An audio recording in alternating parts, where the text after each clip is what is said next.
तो it's a mix class. इसमें first time वाले भी हैं, रिफ्रेशर वाले भी हैं।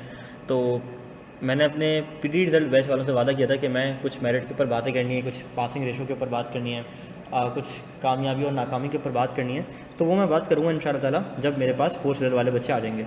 तो पोस्ट रिजल्ट वाले भी लोग आ गए हैं। सबसे पहले बात करते हैं कि अल्हम्दुलिल्लाह अल्लाह का लाख एहसान है कि जो लास्ट बैच गुजरा है मेरा सितंबर 24 का, इसमें अल्लाह ताला ने एक मेरिट से नवाजा and it was first ever batch. ठीक है, first ever professional batch of my CA कि मैं सीए को पहली बार पढ़ा रहा हूँ। और वैसे तो टीचिंग एक्सपीरियंस कोई 4-5 साल पहले पढ़ाता रहा हूँ ट्यूशन्स वगैरह, और ग्रेजुएशंस वगैरह को कोई छोटे मोटे पेपर हो गए वो देख लिए, तो वो पढ़ाता रहा हूँ। असिस्टेंट्स में पिछले 4 साल से हूँ, लेकिन पहली बार जो डेब्यू था बैच वो मेरा पहला था। और अल्लाह का लाख एहसान है कि इस डेब्यू बैच में अल्लाह ने एक मेरिट दे दिया। तो इसका मतलब स्टूडेंट्स को जो डाउट करते थे कि यार शायद इसको पढ़ाना आता है नहीं आता है, पहले दूसरा बैच है, तो अब उनके डाउट्स क्लियर हो गए कि यार ठीक है।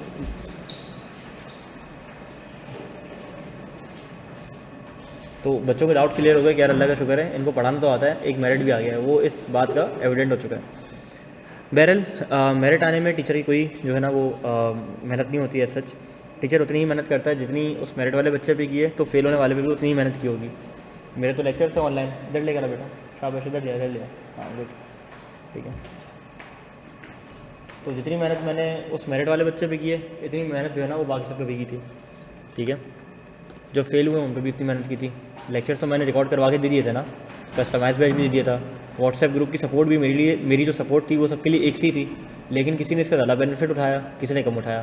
क्विज़ चेकिंग की फैसिलिटी भी सबके लिए थी, किसी ने फ़ायदा उठाया और वो पास हो गया क्विज़ जगह, किसी ने फ़ायदा नहीं उठाया और वो क्विज़ ना दिया उन्होंने और वो फेल हो गए जाके। तो ये तो बच्चे के अपने हाथ में होता है। तो इसमें मुबीन अख्तर जो लड़का है हमारा, मैं उसको दिली मुबारकबाद मेरी तरफ से वंस अगेन इस क्लास तवसत से। तो इसमें उसकी बड़ी मेहनत है। उसके अगर मैं कुछ ट्रेड्स बताऊँ आपको, तो वो उसकी एक खासियत थी कि वो सबकी हेल्प किया करता था। उसके जो व्हाट्सएप पे नाम था ना, उसका नाम था द हेल्पिंग हैंड। ठीक है, और मैं उसको उसके नाम से आज तक नहीं जानता था जब तक रिजल्ट आया। रिजल्ट वाले दिन जाना हूँ कि हाँ वो मुबीन अख्तर नाम का लड़का है। तो उसका नाम था हेल्पिंग हैंड। जब भी मैं मसरूफ़ हूँ, आगे पीछे हूँ, कोई मैं रिप्लाई कर पा रहा हूँ, टाइमली नहीं कर पा रहा, मैं घर में हूँ, घर से बाहर हूँ, मैं क्लास ले रहा हूँ, मैं पढ़ रहा हूँ, कुछ भी है ना, तो वो बच्चा रिप्लाई कर दिया करता था।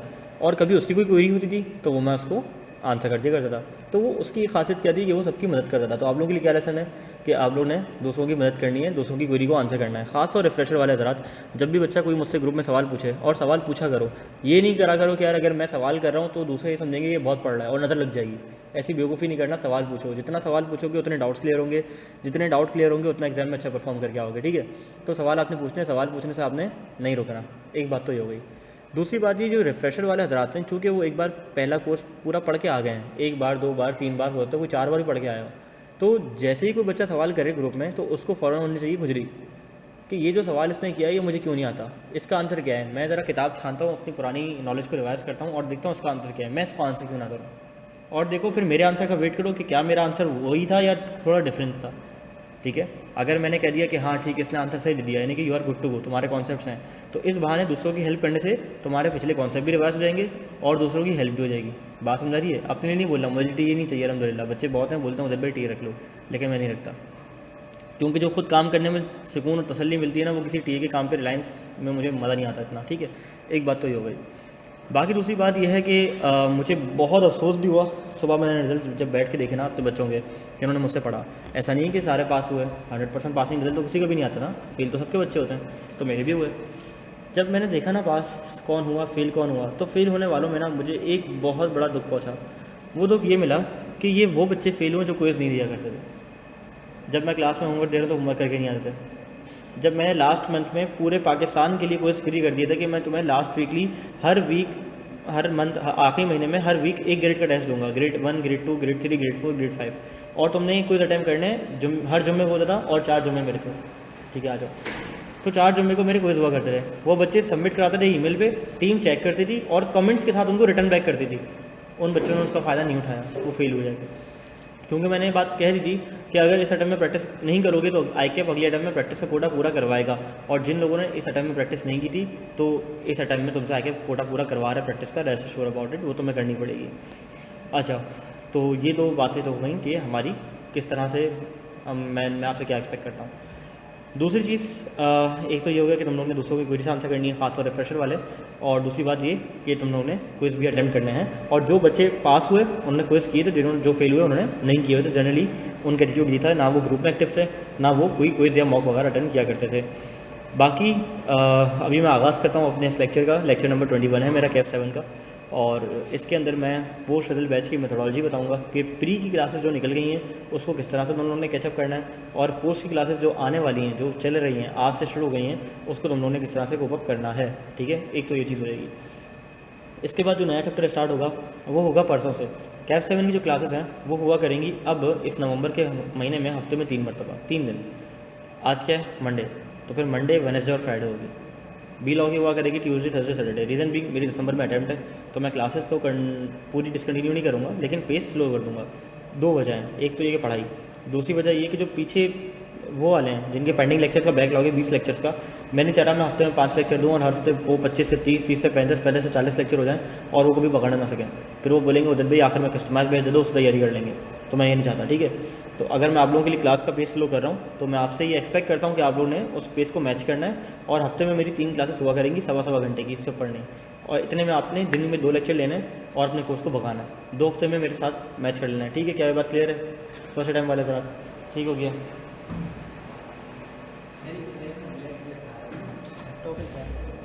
हाँ, लैपटॉप है, ठीक है, इसको ठीक हो गया। एक चीज़ तो हो गई, क्या बात चले जी? आवाज़ नहीं आ रही। हफ्ते में 3 क्लास हुआ करेंगे, ठीक है जी। तो तुम लोग ने अपने कोर्स को पेस अप करना है ताकि मेरे पेस से मैच कर सको। अच्छा, अब मैं कुछ मेरे सामने जो है ना वो चीज़ें लिखी हुई हैं जिसको मैंने डिस्कस करना है कि मेरी पोस्ट क्लास की, यानी कि पोस्ट रिजल्ट बैच जो रिफ्रेशर बैच है, इसमें से कितना मैंने प्री वालों को करवा दिया, कितना पोस्ट को करवाना है और किस तरह से हम लेके चलेंगे, इसके ऊपर बात करेंगे। और फिर हम आज के सेशन का आगाज़ करेंगे जिसके लिए क्लास का इनेकाद किया गया है, जो कि है हमारी कैफ 7 की ड्राफ्टिंग की मास्टर क्लास। कैफ 4 की ड्राफ्टिंग मास्टर क्लास में करवा चुका हूँ, तो जिनका कैफ 4 भी है तो वो जाके देख ले, मेरे यूट्यूब चैनल पे पड़ी हुई है, वो आप ऐसे एक्सेस कर सकते हो उसको। और कैफ 7 की आ जाए, आज रखने का मकसद ये था कि ताकि पोस्ट वाले आ जाएँ तो वो डे 1 से ड्राफ्टिंग सीख लें। जब वो अपने आंसर मुझे लिख के सबमिट करवाएं, चेक करवाएं, तो इसी फॉर्मेट में होना चाहिए जो फॉर्मेट मैंने सिखाया है। ये मेरे घर से आया हुआ फॉर्मेट नहीं है, बताऊँगा कहाँ से उठाया। बहरहाल आ जाओ। प्री रिजल्ट लेक्चर्स में हमने कवर कर लिया chapter number 1, chapter number 2 and chapter number 3। 1 कौन सा है? Companies introduction, types and registration. इसकी है 8 लेक्चर्स, ठीक है। इसके मेरे हैं कितने लेक्चर्स बोलो भाई? 8 लेक्चर्स। अच्छा, इसके बाद चैप्टर नंबर 2 स्टार्ट होता है। चैप्टर नंबर 2 है हमारा जनाब memorandum of association and article of association. इस पर मैंने लगाए हैं तकरीबन 5 लेक्चर्स, यानी कि लेक्चर नंबर 9 से लेक्चर नंबर 13 तक मेरा चैप्टर नंबर 2 है। एंड देन 14 से 20 तक जो है वो मेरे जा रहे हैं चैप्टर नंबर 3 डायरेक्टर्स। तो ये 3 चैप्टर्स मैंने अब तक करा दिए हैं, तो ये आपने खुद करना है घर पे। अच्छा, चैप्टर नंबर 1 और 2 की तो अहमियत आपको बताइए। आगे कितना पूछ रहा है उसको? बिल्कुल भी नहीं पूछ रहा। 2 मार्क्स, 3 मार्क्स, 4 मार्क्स पूछ रहा है। किसी भी टाइम में उठा के पूछ सकता है अच्छे से सवाल आते, तो उसको ज़रा अच्छे से प्रिपेयर करना, इसको स्किप बिल्कुल भी ना करना, ठीक है। एक चीज़ तो ये हो गई। दूसरी चीज़ ये कि चैप्टर नंबर 3 एक बहुत अहमियत का हामिल है। 14 marks, 15 marks, 16 marks, S much S 18 marks का सवाल इसमें से आ जाता है, तो कोई लेक्चर स्किप नहीं करना, ठीक है। ख़ासतौर मैं उनको बात कर रहा हूँ, उनके लिए बात कर रहा हूँ जो कि जिनकी आज पहली क्लास है, जो कि फ़र्स्ट टाइम कंपनी लॉ पढ़ रहे हैं, तो उन्होंने तो कोई लेक्चर स्किप नहीं करना। तरतीब क्या होना चाहिए कि हाथ में होना चाहिए एक रजिस्टर, रजिस्टर के साथ होना चाहिए 3 रंग के पेन, एक रेड, एक ब्लू, एक ब्लैक। रेड सेटिंग डालो लेक्चर नंबर की और डेट डालो कि किस लेक्चर कौन सा लिया है और किस डेट को लिया है, ठीक है जी। या मैंने किस डेट को कराया था वो तो पोर्टल पे आ ही रहा है, बहरहाल अपनी डेट डाल देना कि किस दिन तुमने लेक्चर की नोटिंग करना स्टार्ट की है। हर एक चीज़, हर एक माइंड मैप जो मैं क्लास में पढ़ा रहा हूँ, जिस तरह से मैं सिखा रहा हूँ, वो आपने माइंड मैप कॉपी करना है। मेरी अप्रोच ये होती है, तुम लोगों को पता ही होगा, शायद डेमो देख के आए रहे होगे कि मैं माइंड मैप से पढ़ाता हूँ। माइंड मैप में तैयार होता है, माइंड मैप को मैं पढ़ा रहा होता हूँ और वो कहलाते हैं मेरे लेक्चर नोट्स, जिससे मैं पढ़ा रहा होता हूँ। एक होते हैं मेरे चैप्टर नोट्स जो कि गूगल ड्राइव में डिस्क्रिप्शन में अवेलेबल है, वो आपने वहाँ से याद करने वाला सामान उठाना है, ठीक है जी। जहाँ तक बात है प्रैक्टिस की, तो प्रैक्टिस कुछ ऐसी है कि हर चैप्टर में औसतन छोटे चैप्टर में 20-25 सवाल हैं, दरमियाने चैप्टर में 40-45 सवाल हैं, और उससे ऊपर चैप्टर में 40 सवाल एक्सटेंडेड में, और 20-30 तो ऐसी हैं वो 60-70 में भी निकल जाता है। क्योंकि मुझे पता है जो बच्चा है वो मार कहाँ खाता है, वो मार खाता है कहाँ पे? प्रैक्टिस में। उससे कलम नहीं उठता, वो रट्टा मार लेता है, वो मेमोराइज़ कर लेता है, उसको कॉन्सेप्ट भी आते हैं लेकिन उससे लिखा नहीं जाता। तो जो मेरी अप्रोच है वो यही है कि मैं क्लास में मैक्सिमम प्रैक्टिस करवाऊँ, और क्लास की प्रैक्टिस करवाना मेरे लिए काफ़ी नहीं है आप लोगों के लिए। मेरी जो प्रैक्टिस है वो आप लोगों के लिए काफ़ी नहीं है, क्यों? जब तक घर से ना कर लो। तो इसलिए मैं क्या करता हूँ कि जो क्लास में कॉन्सेप्ट पढ़ाया उसकी थोड़ी सी चीज़ें डिस्कस कर ली, उसके बाद दे दिया होमवर्क, ये घर से करके आना। और घर से करके आने का मतलब ये नहीं कि घर से कर लिया बस देख लिया, नहीं, रिटर्न में करके आना। रिटर्न में करके नहीं आओगे तो ज़्यादा तो क्लास में होगी थोड़ी सी आई कैप में अलग होगी।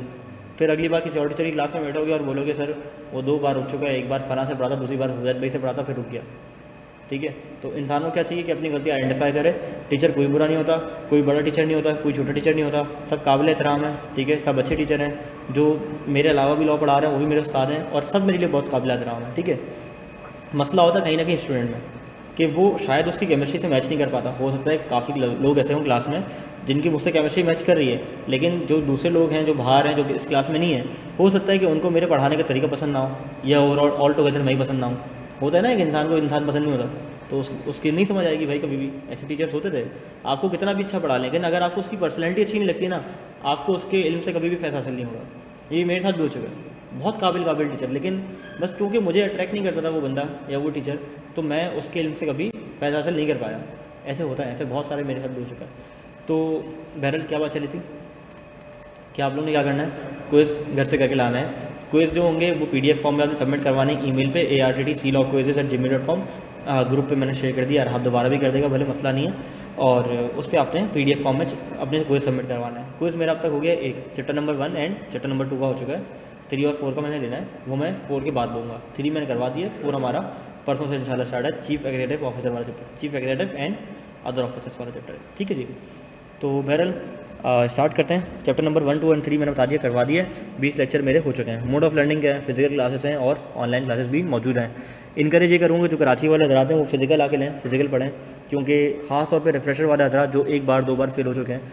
लास्ट टाइम की ऑब्जर्वेशन यही थी कि जो बच्चे फेल होकर आए थे और जिन्होंने पोस्ट रिजल्ट से एंड तक सारी क्लासेस लाइव अटेंड की थी और जिन्होंने पार्टिसिपेट किया था, जो साथ साथ डिस्कस करते थे चीज़ें, वो पास होते हैं। और जो घर पे बैठ के आराम करते हैं, बिस्तरों में बैठ के, नरम बिस्तरों में बैठ के क्लासेस लेते हैं, क्विज़ नहीं करते, मॉक्स नहीं करते, उनको लगता है कि उनको सब कुछ आता है, बस वो कोई किताब मशहूर से मार्केट से ख़रीद लेंगे, उसका रट्टा मार लेंगे, 4 दफ़ा पढ़ लेंगे और उसके सवालात का 5 दफ़ा रट्टा मार लेंगे, पढ़ लेंगे तो पास हो जाएंगे। तो ऐसा नहीं है बिल्कुल भी। ठीक है, चैप्टर कौन सा स्टार्ट हो रहा है? ड्राफ्टिंग की मास्टर क्लास आज हमने सीखनी थोड़ी सी कि how to draft your answers, how to present your answers. क्योंकि इस क्लास की ज़रूरत मुझे यूँ पड़ी कि जब मैंने लास्ट सेशन में बच्चों के कुछ आंसर चेक किए ना, तो मुझे समझ आ गया कि बच्चे जाके क्यों फेल होते हैं कैप में। बीट बिजनेस लॉ और कंपनी लॉ, खास तौर बिजनेस लॉ के लास्ट सेशन में मेरे पास कुछ स्टूडेंट्स आए थे ड्राफ्टिंग चेक करवाने के लिए। जब मैंने उनकी ड्राफ्टिंग चेक की तो मुझे अंदाज़ा हो गया कि ICAP क्यों फेल करता है। और बच्चे जो ICAP को गालियाँ देते हैं ना, बहुत गलत देते हैं। गालियाँ पढ़नी नहीं अपने आप को, क्योंकि आप सही से लिख के नहीं आते हो। आप एक पैराग्राफ में पूरा आंसर करते हो। आपकी लैंग्वेज ये होती है जैसे आप किसी से बातचीत कर रहे हो, चिट चैट कर रहे हो। ठीक है, आपकी लैंग्वेज इंतहाई इनफॉर्मल होती है। तो आपकी लैंग्वेज क्या होनी चाहिए? लीगल। सब्जेक्ट क्या है? लॉ। तो आपकी लैंग्वेज भी लीगल, स्टाइल भी लीगल और तरीका भी प्रोफेशनल होना चाहिए आपका। ठीक है जी, ओके। पुराने लेक्चर कैसे कवर करना है? क्या आप पोस्ट रिजल्ट क्लास में दोबारा से नए लेक्चर से पढ़ाएंगे? हैं, एक बच्चे ने ग्रुप में सवाल पूछा कस्टमाइज बैच में या रेगुलर में पूछा ना कि सर आप जो है, हाँ, क्या आप जो है वो पोस्ट रिजल्ट में दोबारा से चैप्टर 1, 2, 3 कराएंगे? तो मैंने उसको एक स्टिकर भेजा, उस पर लिखा हुआ था बहुत अच्छी बात कही, लोग कोकोमो खाओ। ठीक है, तो नहीं, ऐसा बिल्कुल भी नहीं है। जो पुराने लेक्चर्स हैं वो आपने पोर्टल से एक्सेस करना है। हाँ, इस पर कोई दुश्वारी है, दिक्कत है, कोई मसला है, प्लान नहीं बन रहा, तो उसके लिए मैं हाजिर हूँ। नेक्स्ट, कितने दिन हफ्ते में क्लास होगी? टिपिकली अभी नवंबर के महीने में 3 से 4 दिन। शुरू के लेक्चर हफ्ते में 4-4 दिन होते थे, अभी 3 से 4 दिन पर आ गया हूँ। पीर, बुध, जुम्मा, ज़रूरत पड़े तो हफ्ता, नहीं तो इतवार। ठीक है, शायद, कंफर्म नहीं कर रहा, इतवार का पक्का नहीं है। हाँ, दिसंबर के बाद जब मेरे पेपर हो जाएंगे फिर इतवार बुलाऊँगा 3-3 घंटे, उसमें हम करेंगे मंड के प्रैक्टिस ड्राफ्टिंग की। जो अभी सिखा रहा हूँ उसकी प्रैक्टिस क्लास में भी करवाऊंगा, क्लास में चेक भी करूँगा तुम लोगों के आंसर्स, ताकि पिछला रिवाइज हो जाए। और हो सकता है रेगुलर क्लास चल रही हो पूरे हफ्ते, और हफ्ते या एतवार को एक सेशन हो जाए जिसमें कि जितने मैंने चैप्टर्स करा दिए हैं, इनके जो रिसेंट एडम के पास पेपर्स हैं वो सारे निपटा दिए क्लास में बैठ के, तो वो एक एक्स्ट्रा क्लास के तौर पे हमारी कवरेज भी हो जाएगी। ठीक है जी, ओके। टीचिंग मेथोडोलॉजी क्या जनाब? Learning through mind maps. Mind maps का थोड़ा सा नज़ारा करवा देता हूँ। तुम लोग सोच रहे होगे माइंड मैप्स क्या हैं? अल्लाह भला करे आपका। ओके, आ जाओ इधर आ जाओ। देखो, माइंड मैप्स होते हैं ऐसे कि जिसमें मैं विजुअल से ज़रिए पढ़ा रहा होता हूँ। ये स्लाइड्स हैं कुछ, ये PPT नहीं है, ये पिक्चर्स हैं, जिसको रख के मैं इधर माइंड मैप बनाता हूँ और माइंड मैप के ज़रिए तुम लोगों को कॉन्सेप्ट पूरा दे रहा होता हूँ। कॉन्सेप्ट पढ़ने के बाद एक पॉइंट ऐसा आता है जहाँ हमने इनफ कॉन्सेप्ट पढ़ लिए होते हैं और अब हमें ज़रूरत होती है कि हम क्या करें, प्रैक्टिस करें। तो फिर 2 घड़ी में बज जाते हैं 2 और हम करते हैं सवालात। ये घड़ी में 2 ही बजते हैं हमेशा, इससे आगे नहीं जाती, ना पीछे आती है। तो कुछ हम प्रैक्टिस क्वेश्चन करते हैं। प्रैक्टिस क्वेश्चन डिस्कस करने के बाद फिर हम आगे बढ़ जाते हैं और अगले कॉन्सेप्ट की जानिब मूव कर जाते हैं। जो कोई मुश्किल कॉन्सेप्ट होता है तो फिर उसको लिखवाने के लिए, समझाने के लिए मुझे लिखना भी पड़ता है। जैसे कि अभी हमारा आने वाला अगला कहाँ गया, ये रहा। देखो जब शेड्यूलिंग ऐसे निकालनी है, कोई कैलकुलेशन वाली चीज़ तो मैंने लिख के बता दी, और इसकी जो लेक्चर नोट की PDF है ये मैंने आप लोगों को दे दिया, ठीक है जी। जैसे how to remove a director पढ़ा होगा तुम लोगों ने, याद होगा रिफ्रेशर वालों को, पढ़ा है भाई रिफ्रेशर वालों, रिफ्रेशर हो ना, याद है ना। तो जहाँ मेहनत करनी होती है, जहाँ कैलकुलेशन होती है तो उधर मैं लिख लेता हूँ, वरना एल्स मेरे माइंड में भी चल रहे होते हैं, ठीक है जी। तो हम परेशान क्यों यार इतने, ये बताओ। हाँ परेशान लग रहे हो मुझे यार। अच्छा तंग कर रहे सब्जेक्ट ये, तंग तो नहीं कर रहा कम लोग, नहीं कर रहा, पढ़ा ही नहीं था, चलो ग्रेट हो गया। Barrel which book to follow, ये सवाल पढ़ा था। तो किताब होगी मेरी अपनी, हार्ड फॉर्म में नहीं है, सॉफ्ट में, यानी कि चैप्टर वाइज है। चैप्टर नंबर 1 2 दे चुका हूँ, 3 दे चुका हूँ, 4 बन जाएगा तो इंशाल्लाह आपको परसों की क्लास से पहले पहले मिल जाएगा, ठीक है। 5 अवेलेबल है वैसे ही, जैसे चैप्टर पढ़ाऊँगा तो दे दूँगा। 6 बनेगा, 7 बन चुका है, 8 बन चुका है, 9 11 बनाना है, 12 बन चुका है। यानी कि जो चैप्टर्स मैंने लास्ट सेशन में कवर करवा दिए थे उसके तो बने हुए हैं, जो सेशन करा रहा हूँ तो वो सेशन बना रहा हूँ। अगले टाइम में बुक छप जाएगी इंशाल्लाह, कोई मसला नहीं है, लेकिन आप लोगों के लिए तो हरदम हर पल सॉफ्ट में किताब अवेलेबल है, ठीक हो गया। बहरहाल आगे बढ़ते हैं, असेसमेंट की बात करते हैं कि आप लोग ने मुझसे पढ़ने के बाद क्या अपनी असेसमेंट किस तरह से करनी है। देखो जो तुम लोग मुझसे एक्सपेक्ट करते हो ना, क्या एक्सपेक्ट करते हो कि मैं कोर्स टाइम पे ख़त्म करा दूंगा, तुम लोग एक रीज़नेबल लेवल के क्विज़ ले लूँगा और इतनी तैयारी करा दूंगा पेपर से पहले कि तुम अपने ICAP के एग्ज़ाम देने के काबिल हो जाओगे। बस यही तुम लोगों की एक्सपेक्टेशन है, लेकिन मैं तुम लोग से डबल एक्सपेक्ट करता हूँ तुम लोगों से। हाँ थोड़ा सा लाउड बोलूँ, अच्छा तो ओके लाउड बोल लेंगे, अल्लाह अकबर। तो मैं ही कह रहा हूँ कि जितना तुम लोग मुझसे एक्सपेक्ट करते हो ना, उससे ज़्यादा मैं तुम लोगों से एक्सपेक्ट करता हूँ। क्या तुम लोगों की एक्सपेक्टेशन क्या है मुझसे, कि मैं क्विज़ लूँगा, कोर्स टाइम पे ख़त्म करा दूँगा कम से कम 1 महीने पहले। तो लास्ट बैच था सितंबर बैच में मेरी 26 जुलाई को गालिबन आखिरी क्लास थी कैफ 7 की। अगस्त पूरा उनका था, सितंबर में एग्ज़ाम थे, ठीक है जी। कैफ 7 का एग्ज़ाम था कब, 6 सितंबर को, और 6 सितंबर को मेरा निकाह था, ठीक है। तो बहरहाल 1 महीना बच्चों को पूरा देता हूँ ताकि वो पढ़ सकें, ओके। तो बात चली थी कि तुम लोग की असेसमेंट किस तरह से होगी। तो होमवर्क होगा हर क्लास के बाद, जो मैंने क्लास में लेक्चर पढ़ाया, कॉन्सेप्ट दिए, उसका तुम लोगों को होमवर्क दे दिया जाएगा। उसके बाद जैसे ही एक चैप्टर ख़त्म होगा या 2 चैप्टर ख़त्म होंगे, उसका मिला के क्विज़ ले लूँगा, ग्रैंड क्विज़, जो कि तुम लोगों ने अटैम्प्ट करके सबमिट करवाना है ईमेल के ऊपर। It will be checked and return back to you with comments, ठीक है जी। तो वो आपने लाजमी करना है। और फिर आपने mid term exam and final mock लाजमी देना है। मिड टर्म भी होता है इधर और फाइनल मॉक भी होता है, और दोनों आपने अटैम्प्ट करने होंगे। हाउ टू पास, अब जो रिपीटर वाले हजरात हैं वो तो एम कर होंगे यार बस पास हो जाए बहुत है और कुछ नहीं चाहिए, मेरिट वेट तो आता नहीं है रिपीटर में, ठीक है। फर्स्ट अटैम्प्ट वाले हजरात हैं वो सम हाउ सोच रहे होंगे कि यार जब उसका आ सकता है तो मेरे में क्या कमी है, मैं भी ला सकता हूँ, मैं भी ला सकती हूँ, ऐसा ही है ना भाई। फर्स्ट अटैम्प्ट वाले सोच रहे होंगे कि क्या पता छक्का लग जाए आ जाए। जिसका मेरिट आया उसको कभी भी नहीं पता था कि मेरा उसका मेरिट आने वाला है, वो तो बस अपनी रीजनेबल तैयारी करके गया था, 100% कॉन्सेप्ट क्लियर करके गया था, MCQ सारे सही हो गए, पेपर पास हो गया, ठीक है ना। बहरहाल तो पास करने के लिए सबसे ज़्यादा ज़रूरी चीज़ है वो है कॉन्सेप्चुअल क्लैरिटी। तुम्हारे कॉन्सेप्ट क्रिस्टल क्लियर होने चाहिए। जो सवाल जहन में आता है पूछो, क्लास दरमियान पूछना है पूछो, क्लास के बाद पूछना है पूछो। मेमोराइजेशन वेयर रिक्वायर्ड, यानी कि अगर तुम्हें कोई ये बोले ना कि मैं तुम्हें ऐसा पढ़ा दूंगा, आपका भाई ऐसा पढ़ाएगा, आपको याद करने की ज़रूरत नहीं पड़ेगी, तो वो तुम्हें ना चूरन बेच रहा है। जब मैं छोटा था तो बचपन में आती थी सलमान चूरन, तो तुम्हें चूरन बेच रहा है, ठीक है। तो चूरन ख़रीद लो उससे, फिर अगले टाइम में दोबारा आके पढ़ना। तो कोई भी तुम्हें बोलना कि यार कंपनी लोगों को याद करने की ज़रूरत नहीं है, तो तुम्हें क्या बना रहा है, बेवकूफ़। क्योंकि याद तुम्हें करना पड़ेगा जहाँ जहाँ ज़रूरी होगा। जब चैप्टर नंबर 1 से मेरे लेक्चर लेना स्टार्ट करोगे तो समझ आ जाएगी कि मैंने कब बताया है, कहाँ याद करना है, कहाँ बस पढ़ के गुजर जाना है। कुछ एरिया ऐसे हैं जिस पे मैंने बहुत टाइम लगाया है, जिसको आपने याद करना है, जैसे election process of director, removal of director, eligibility, ineligibility, disqualification of director. और कुछ ऐसे हैं जिसको बस आपने पढ़ना है, holding company, subsidiary company, foreign company, body corporate, बस पढ़ के निकल जाना है। जहाँ डेफिनेशन आ रही है वो आपने याद कर लेना है। Company limit by shares, limit by guarantee, बस कॉन्सेप्ट ले लिया, बुलेट पॉइंट्स मोटे मोटे जहन में आगे बढ़ जाओ। बात समझ आ रही है। तो आपने क्या करना है, मेमोराइजेशन करनी है जहाँ जहाँ ज़रूरत है। अगर वो आपसे 8 नंबर का सवाल पूछ लेता है और बोलता है बताओ कि कौन कौन से लोग हैं जो डायरेक्टर बनने के काबिल नहीं है, तो याद नहीं किया होगा तो कैसे लिखोगे, बताओ दोस्त। याद करना ज़रूरी है ना, याद करना पड़ेगा। क्लास प्रैक्टिस होगी, होमवर्क होंगे, क्विज़ एंड मॉक्स होंगे, और अपने आप को एग्जाम एनवायरनमेंट में एसेस करना है, ओके। इससे भी जो ज़रूरी जो चीज़ है ना वो ये है जनाब कि आपने स्पेशल फोकस रखना है किसके ऊपर, एग्जामिनर कमेंट और मार्किंग स्कीम के ऊपर। फेल होने वाले से जब मैं पूछता हूँ ना, फेल होने वाले जब मेरे पास आते हैं वो कहते हैं हुदैत भाई फेल हो गए। मैं कहता हूँ कि क्या एग्जामिनर कमेंट देखे थे? नहीं। क्या मार्किंग स्कीम देखी थी? नहीं। तो जब तुम्हें यही नहीं पता कि तुम्हारा एग्जामिनर किन बातों पर बच्चों से नाराज़ हो रहा है, तुम वही गलतियाँ करके दोबारा आओगे ना करके। जब तुम्हें उन गलतियों को अवॉइड करना, जबकि बात समझ आ रही है, जो बच्चे एग्जाम में गलतियाँ करते हुए आ रहे हैं जिसकी वजह से वो फेल हो रहे हैं, तुम्हें उन गलतियों को क्या करना है? अवॉइड करना है। एग्जामिनर कमेंट में एग्जामिनर चिल्ला के बताता है कि सवाल नंबर 1 में बच्चों ने मैंने ये पूछा, बच्चों ने ये बताया, और बच्चे यहाँ लिख कर रहे थे सवाल नंबर 2 में ये मसला, 3 में ये मसला, 4 में ये मसला, 5 में ये मसला, and so on. Her question by question वो एग्जामिनर कमेंट दे रहा होता है। जब जो सवाल पास पेपर का अटैम्प्ट करना है उसके फौरी बाद उसके एग्जामिनर कमेंट पढ़ना है। मेरी किताब में सोल्यूशन के नीचे ही लगे हुए हैं। मेहनत सिर्फ इतनी करनी है, उसको रीड कर लेना एक बार और देख लेना कि यार बच्चों ने ये गलती करी, क्या मेरे जहन में भी तो इसको पढ़ के यही चीज़ नहीं आई थी? अगर नहीं आई थी तो बहुत अच्छी बात है, अगर आई थी तो करेक्ट कर लो, अगली बार वो गलती नहीं करना। कम से कम एग्जामिनर कमेंट अगर पढ़ लोगे सारी अटैम्प्ट्स की, जितनी अटैम्प्ट कर रहे हो, तो इससे एक फ़ायदा ज़रूर होगा। जो गलतियां बच्चे पहले करते हुए आ रहे हैं वो गलती नहीं करोगे, यानी कि 95 to 98% चांसेस गलती के रिड्यूस हो जाएंगे। अब जो गलती करके आओगे वो कोई नई गलती होगी, रिपीटेटिव मिस्टेक नहीं होगी। बात समझा रही, जो कॉमनली बच्चे करते हैं। तो इससे तुम्हारी जो तैयारी है इसमें काफ़ी निखार आ जाएगा। एक बात तो ये हो गई। दूसरी बात क्या है कि मार्किंग स्कीम पे भी फोकस करना है। मार्किंग स्कीम क्या बताती है? मार्किंग स्कीम आपको ये बताती है कि किस स्टेप के कितने मार्क्स थे। खासतौर न्यूमेरिकल में बड़ा काम आता है।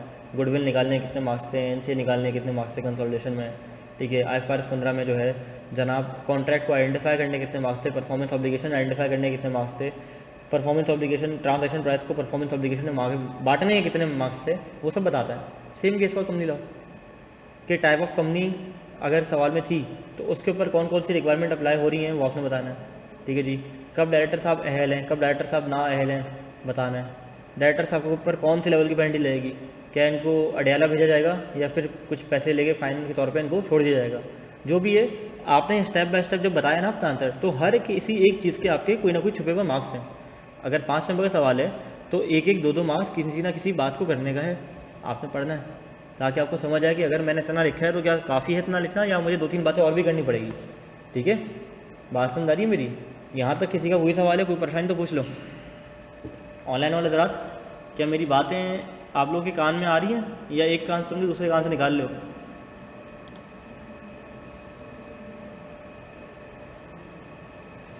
चौबीस मिनट तक ही कर लिए मैंने, अब कुछ बोलो तुम लोग भी। आ रही ना जहन में? जी sir, listening, yes sir, great. Physical वाले तुम लोग इतना उदास क्यों हैं यार? तुम तो कुछ बोलो। हाँ, इतना उदास क्यों है ये बताओ। तुम बताओ भाईजान, पहली क्लास है दूसरी क्लास है? पहली क्लास है। पोस्ट रिजल्ट है या रिफ्रेशर है? सॉरी, रिफ्रेशर या फर्स्ट टाइम पढ़ रहे हो? रिफ्रेशर है, चलो गुड। कोई तो आया रिफ्रेशर का। अरे फर्स्ट टाइम वाले आ रहे हैं, ठीक है जी, ग्रेट हो गया।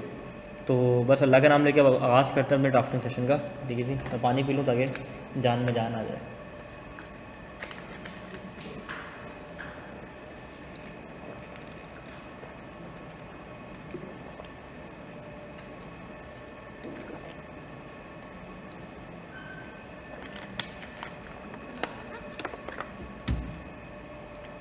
अल्लाह अकबर।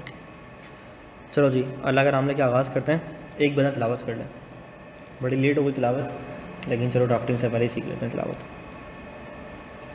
कोई बंदा?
माशाल्लाह माशाल्लाह, अस्तगफिरुल्लाह वसीम, हाफिज़ हो भाई, माशाल्लाह यार ज़बरदस्त। तुम्हारा नाम क्या है दोस्त? मोहम्मद इस्माइल। फर्स्ट टाइम पढ़ रहे हो या रिपीटर हो?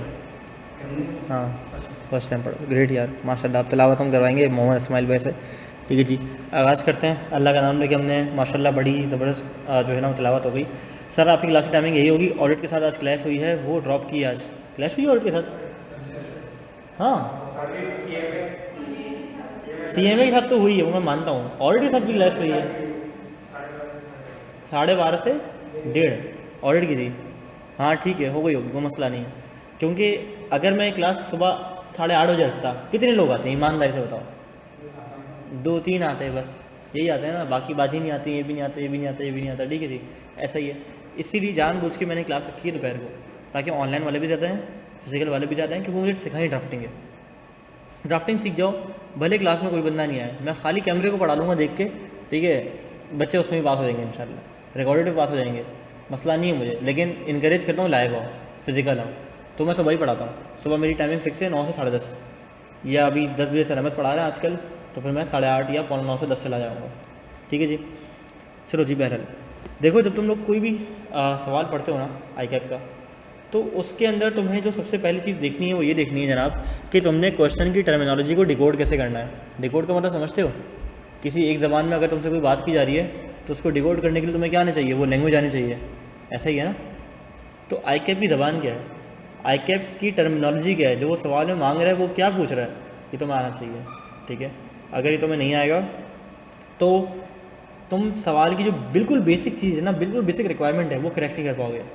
एज अ रिज़ल्ट तुम या तो बहुत अंडर राइट कर जाओगे, या तो बहुत ओवर राइट कर जाओगे, या रिक्वायरमेंट को पढ़े बगैर कहीं और निकल जाओगे। बात समझा रही है?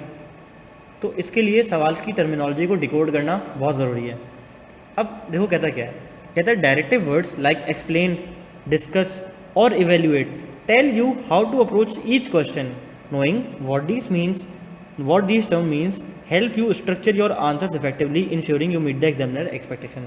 जब वो कह रहे हैं एक्सप्लेन, इसका मतलब कुछ और है, डिस्कस का मतलब कुछ और है, एवेल्यूएट का मतलब कुछ और है, कमेंट का मतलब कुछ और है, आइडेंटिफाई का मतलब कुछ और है। ठीक है जी, हर किसी का मतलब कुछ और है। तो जब हर बात का मतलब कुछ और है, तो क्या तुम हर चीज़ का आंसर एक जैसा लिख सकते हो? अगर वो कह रहे हैं ब्रीफली, तो क्या करना है? थोड़ा सा मुख्तसर बात करके आगे बढ़ जाना है। अगर वो कह रहे हैं एलेबोरेट, तो क्या मुख्तसर बात से काम चल जाएगा? नहीं। अब बताओ, आज से पहले कभी एग्जाम में इतना फोकस किया था कि डायरेक्टिव वर्ड्स को देखो? इतना इतना करते हो कभी? बहुत कम लोग जो करते होंगे। ठीक है, ये आरात भाई जैसे कोई एक आध बंदा अगर क्लास में मौजूद हो तो वो कर लेगा। ठीक है, जनरली अगर मैं भी होता मैं नहीं करता, मैं बस पढ़ता, पूछा गया है वो बता देता। अब कम बताएं ज़्यादा बताएं डिपेंडिंग अपॉन द मार्क्स। मेरा तो अजीब ही फॉर्मूला था कुछ आंसर करने का। ठीक है, लेकिन पास तो उसमें भी हो गया बहरहाल। लेकिन ये रिस्की अप्रोच है, फेल भी होना, फेल हो के पास हुआ। फिर इस स्टेज पे आके सीखा कि यार वो कौन सी चीज़ है, अगर बच्चों को एक बार बता दो तो वो ज़िंदगी भर के लिए जो है वो आपके आसरे कभी नहीं बैठेंगे। उनको एक बार ड्राफ्टिंग करना सिखा दूँ तो उनको ना कोई ड्राफ्टिंग क्लास में एडमिशन लेना पड़ेगा, ना कहीं लेक्चर सीखना पड़ेगा, ना कुछ और करना पड़ेगा। जहाँ कहीं से लेक्चर ले रहे हैं एक बार ड्राफ्टिंग सीख लो, बस जहाँ से पढ़ना पढ़ लो, ड्राफ्टिंग करना आ जाएगी। बात समझा रही है? तो मेरी अप्रोच ये है कि एक बार ड्राफ्टिंग सिखाऊंगा, ज़िंदगी भर याद रहेगी। ठीक है, always consider the available marks for each question. जैसे मैंने अभी कहा कि आपने ये तो देखना ही देखना है वो पूछ क्या रहा है, आइडेंटिफाई कह रहा है, डिस्कस कर रहा है, एवेल्युएट कर रहा है, एक्सप्लेन कह रहा है, ब्रीफ कह रहा है, लेकिन इसके साथ साथ सवाल में मौजूदा तुमने अवेलेबल मार्क्स भी देखने हैं कि इस सवाल के अंदर अवेलेबल मार्क्स कितने हैं, as they can influence the depth and detail required in your answer. तुम्हारी सवाल की लेंथ डिपेंड करेगी किस पे? तुम्हारे अवेलेबल मार्क्स पे। एक चीज़ सही हो गई। अब मोस्ट कॉमन वर्ड्स को मैंने यहाँ पे लिस्ट डाउन कर दिया है और इसके आंसर मैं आपके साथ साथ डिस्कस करूँगा कि किस तरह से तुम्हें एक वर्ड को समझना है और एक वर्ड को डिकोड करना है। Number 1, identify. आइडेंटिफाई का मतलब क्या होता है? सिर्फ क्या कर दो? आइडेंटिफाई कर दो। पॉइंट आउट और सिलेक्ट स्पेसिफिक आइटम और इशूज़ विदाउट एलेबोरेटिंग इन डिटेल। यानी कि डेप्थ में मत जाना, डिटेल में मत जाना, बस आइडेंटिफाई कर दो, बता दो, निकाल दो, खोज के बता दो उसको। क्या? जैसे कि example, identify the types of companies based on members abilities as per the companies act. तो आपने क्या करना है? आंसर पैटर्न क्या होना चाहिए इसमें कि हमने क्या करना है? सिर्फ लिस्ट करना है स्पेसिफिक आइटम्स और इशूज़ डायरेक्टली। अवॉइड करनी है क्या? एक्सप्लेनेशन और एडिशनल डिटेल्स। क्योंकि उसने आइडेंटिफाई बोले तो हमने ज़्यादा डिटेल में जाके बात नहीं करनी। फॉर्मेट ऐसे straightforward list if multiple items are required. List दे देनी है। आइडेंटिफाई में क्या करना है? लिस्ट दे देनी है। अगर आइडेंटिफाई 3 मार्क्स के लिए पूछा है तो सिर्फ लिस्ट दे दो, आगे बढ़ जाओ 2-2.5 मार्क्स के लिए। लेकिन अगर आइडेंटिफाई लिख दिया और बेवकूफ़ आदमी ने 6 मार्क्स रख दिए इसके पीछे, तो क्या करना पड़ेगा? अकल का इस्तेमाल करते हुए एक्सप्लेन कर देना। ये मत बोलना हुदैत भाई ने बोलता है आइडेंटिफाई, अब वो आई क्या भाई साहब थोड़ा सा जो है ना वो अलग मूड में चल, तो मैं क्या करूँ? ठीक है, दुनिया भर में आइडेंटिफाई को यही कहा जाता है कि उसको एक्सप्लेन नहीं करना। लेकिन अगर उसने आइडेंटिफाई के पीछे ज़्यादा मार्क्स रख दिए इन केस, तो क्या करोगे? लिख के भी आओगे, ये डिस्क्लेमर है। ठीक है, आंसर क्या होगा? लिस्ट कर दिया, limit by share, limit by guarantee and unlimited company. Explain, explain का मतलब वजाहत कीजिए। ठीक है, क्लैरिफाई द डिटेल्स और reasoning behind the legal principle. अगर कोई लीगल प्रिंसिपल है तो उसके पीछे डिटेल्स क्या है और रीजनिंग क्या है। Example, explain the concept of a separate legal personality as applied under the companies act 2017। कह रहे सेपरेट लीगल पर्सनैलिटी का जो कॉन्सेप्ट है वो क्या करो? एक्सप्लेन करो। यानी अब क्या करना है? डिटेल में बताना पड़ेगा। आंसर पैटर्न क्या होना चाहिए? Begin with a brief definition और statement of the principle, provide detail और key features that support the explanation. यानी कि सेपरेट लीगल पर्सनैलिटी क्या होती है तुमने बता दिया। सेपरेट लीगल पर्सनैलिटी का मतलब ये होता है कि जो कंपनी का मेंबर है और जो जिसने कंपनी का बनाया है, कंपनी का जो बानी है और जो कंपनी है वो क्या है? जुदा जुदा। यानी कि हुदैत भाई और हुदैत भाई लिमिटेड, ये दोनों क्या है? अलग अलग इंसान है। तो सेपरेट लीगल पर्सनैलिटी का क्या बता दिया मतलब। ठीक है, अब वो क्या कह रहा है? प्रोवाइड डिटेल्स और key features that support the explanation. अब मैं क्या कहूँगा अगली लाइन में कि अगर हुदैत भाई लिमिटेड से कोई लायबिलिटी इनकर हो गई तो लोग हुदैत भाई को आगे नहीं पकड़ सकते, क्योंकि हुदैत भाई लिमिटेड और हुदैत भाई क्या है? अलग अलग चीज़ें हैं, सेपरेट लीगल एंटिटीज़ हैं। कंक्लूड विद प्रैक्टिकल इम्प्लीकेशन और सिग्निफिकेंस इफ एप्लीकेबल। तो कोई मिसाल देके तुमने क्या कर देना है? कंक्लूड कर देना है। एक्सप्लेन में यही कहता है। अब आंसर पढ़ लो। Separate legal personality is a fundamental principle that recognises a company as a distinct legal entity which is separate from its shareholders. This means that the company has its own rights and obligation, can own property, enter into contract, can be sued or sue in its own name. The owner are not personally liable for company's debt which are limited to the company's asset. बात समझ आ रही है? Clear है? Identify मतलब क्या है? सिर्फ लिस्ट डाउन करना है। एक्सप्लेन मतलब क्या है? वजाहत करनी है। आ जाओ। इवेल्यूएट, इवेल्यूएशन का मतलब होता है कि तुमने उसके अच्छे बुरे के बारे में बताना है। अगर मैं तुमसे कहूँगा कि मेरा फ़ोन है, किधर है फ़ोन? का है ये रहा, मेरा फ़ोन है। कौन सा है भाई? Infinix note 40 pro. अगर मैं कहूँगा कि यार किसी बंदे को जो मोबाइल के रिव्यू करता है इसको ज़रा एवेल्यूएट कर दो, तो क्या एवेल्यूएट करेगा? वो उसको कहेगा कि यार इसकी जो बैटरी टाइमिंग बड़ी अच्छी है, चार्जर इसका 45 वाट का है जो कि फास्ट चार्ज करता है। अगर इसका कैमरा खोलूँगा तो वो क्या है? 108 मेगापिक्सल है। देखने में पता नहीं है भी या नहीं है। ठीक है, 108 मेगापिक्सल है, 4K कैमरा की रिकॉर्डिंग करता है। इसका एक नुकसान है, और बल्कि हर एंड्रॉयड मोबाइल के नुकसान है क्या, कि जब आपके पास व्हाट्सएप पे कॉन्टैक्ट्स बहुत सारे हो ना तो वो हैंग होना शुरू हो जाता है। ठीक है, सर अहमद का आईफोन 14 भी हैंग होता है व्हाट्सएप पे, क्योंकि हमारे पास इतने कॉन्टैक्ट्स इतने मैसेज होते हैं कि वो क्या हो जाता है? हैंग हो जाता है। अब मैं एवेल्यूशन कर रहा हूँ, और क्या एवेल्यूशन कर सकता हूँ मैं इसके अच्छे बुरे की? बताओ। अगर एक मुझे किसी फ़ोन को एवेल्यूट करना है, किसी चीज़ को एवेल्यूट करना है, तो मैं क्या कहूँगा कि इसकी बैटरी टाइमिंग क्या है? ठीक है, चार्ज पे लगा के इस्तेमाल करता हूँ तो हैंग नहीं होता, ये इसकी अच्छी बात है। बुरी बात क्या है कि अगर मैं इसको स्पीकर पे रख के बात कर रहा हूँ तो उसका माइक्रोफोन कभी कभार मसला करता है। इससे पहले भी मेरे पास एक फ़ोन था, उसका नाम था टेक्नो कैमन 19 न्यू। उसकी एवेल्यूशन की बात करूँ तो जैसे उसके ऊपर सॉफ्टवेयर अपडेट आई उसका फिंगरप्रिंट सेंसर जो है ना फेल हो गया। तो अगर मैं एवेल्यूशन कर रहा हूँ किसी चीज़ की तो मैं क्या कर रहा हूँ? उसके अच्छे और बुरे के बारे में बात कर रहा हूँ, उसके प्रोज एंड कॉन्स के बारे में बात कर रहा हूँ। तो हमने यहाँ वो भी यही करना है। कहते हैं evaluate the advantage and disadvantage of company limit by guarantee and company limit by shares. अब तुमने आंसर पैटर्न में क्या करना है बताओ? आंसर पैटर्न में क्या करना है? ओवरऑल वैल्यू बतानी है और सूटेबिलिटी बतानी है इस टाइप की। अगर तुमने किसी बारे में बात करनी है तो पहले तुमने बताना है जनाब कंपनी दो तरह की होती हैं। ठीक है, प्रोज एंड कॉन्स बताने, company limit by shares and company limit by guarantee. उसके बाद एक कंपनी लिमिट बाय शेयर्स को पकड़ो, उसके एडवांटेज के ऊपर बात करो, डिसएडवांटेज के ऊपर बात करो। फिर कंपनी लिमिट बाय गारंटी को पकड़ो, उसके एडवांटेज पे बात करो और डिसएडवांटेज पे बात करो, और फिर क्या कर दो? कंक्लूड कर दो। अच्छा, एवेल्यूएट का ना मेरे पास आंसर नहीं लिखा हुआ, तो मैं तुम लोगों को इसका आंसर यहाँ से दिखा देता हूँ।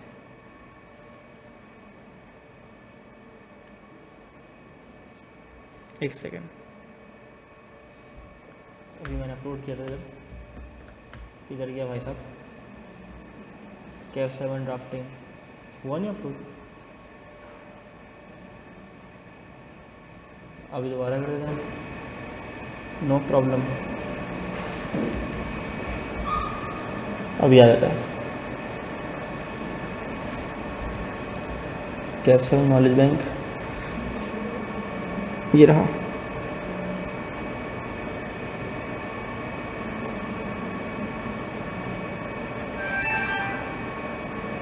क्या भाई क्या दिखा रहे हो? अच्छा लेक्चर नोट्स चला गया, माशाल्लाह। देखो ये रहा, क्या दिखाया था मैंने, एवेल्यूएट का।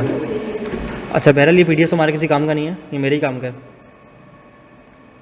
ओके अच्छा एवेल्यूएट में मैंने इसका आंसर दिया भी नहीं है, बहरहाल खैर मैंने खुद हटाया था, सही है मुझे याद आ गया। एवेल्यूएट में मैंने इसका आंसर इसलिए नहीं लिखा क्योंकि वो बहुत लंबा हो रहा था। तुमने क्या करना है, कंपनी लिमिट बाय शेयर्स बताना है क्या होती है, कंपनी लिमिट बाय गारंटी बतानी क्या होती है। लिमिट बाय शेयर्स क्या है कि जिसमें शेयर होल्डर की लायबिलिटी क्या होती है, रेस्ट्रिक्टेड होती है to the extent of their investment in the company. और लिमिट बाय गारंटी क्या होती है कि जिसमें शेयर कैपिटल हो भी सकता है और नहीं भी हो सकता, और एडवांटेज बताना है और डिसएडवांटेज बताना है। बात समझ आ रही है? आ जाओ। सजेस्ट करना है यानी कि तुम्हारी राय से आगा होना, उसको अपनी राय से तुमने क्या करना है, उसको आगा करना है।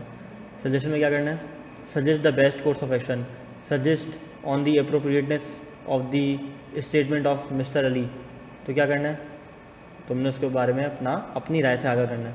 लेकिन क्या अपनी राय तुम्हारी होंगी तो तुम्हारा दिल कह रहा है, ये तो तुम्हारा दिमाग कह रहा है, या जो लॉ कह रहा है वो सजेस्ट करना है in the light of applicable law. ठीक है, propose a course of action based on legal reasoning, उसके पीछे तुम्हारी दिल की रीजनिंग नहीं होनी चाहिए, लीगल रीजनिंग होनी चाहिए। Suggest a course of action if a public company want to limit the transferability of it shares. देखो पब्लिक कंपनी के शेयर्स तो क्या होते हैं, हमेशा पब्लिक ही होते हैं ना, वो तो पब्लिक खरीदे पब्लिक बेचे। लेकिन अगर वो चाहता है कि यार इसको बस कुछ ही लोग जो है वो खरीदें और बेचें, ज़्यादा लोगों में शेयर्स ना जाएँ, तो उसको क्या करना पड़ेगा, प्राइवेट कंपनी के अंदर कन्वर्ट कराना पड़ेगा। तो अब ये क्या है, तुमने इसको क्या दिया है, मशवरा दिया है। तो मशवरे में वो क्या बोल रहे हैं, कहते हैं बस तुम मुझसे मशवरा मांगा है ना, तो बस क्लियरली अपना क्या दे दो, मशवरा दे दो। लेकिन जो मशवरा दिया है उसके पीछे जस्टिफिकेशन क्या है, रीजनिंग क्या है, उसको वो भी बताओ। और अगर इस कन्वर्जन प्रोसेस में कोई स्टेप्स एप्लीकेबल हैं, कोई उसको किसी प्रोसेस से गुजरना पड़ेगा तो वो बताना है। जैसे मिसाल तौर पे क्या ये लेक्चर यूट्यूब पे अपलोड होगा, अगर तुम इसलिए पूछ रहे हो कि तुम क्लास से एग्जिट हो जाओ तो नहीं होगा। अच्छा वैसे होगा।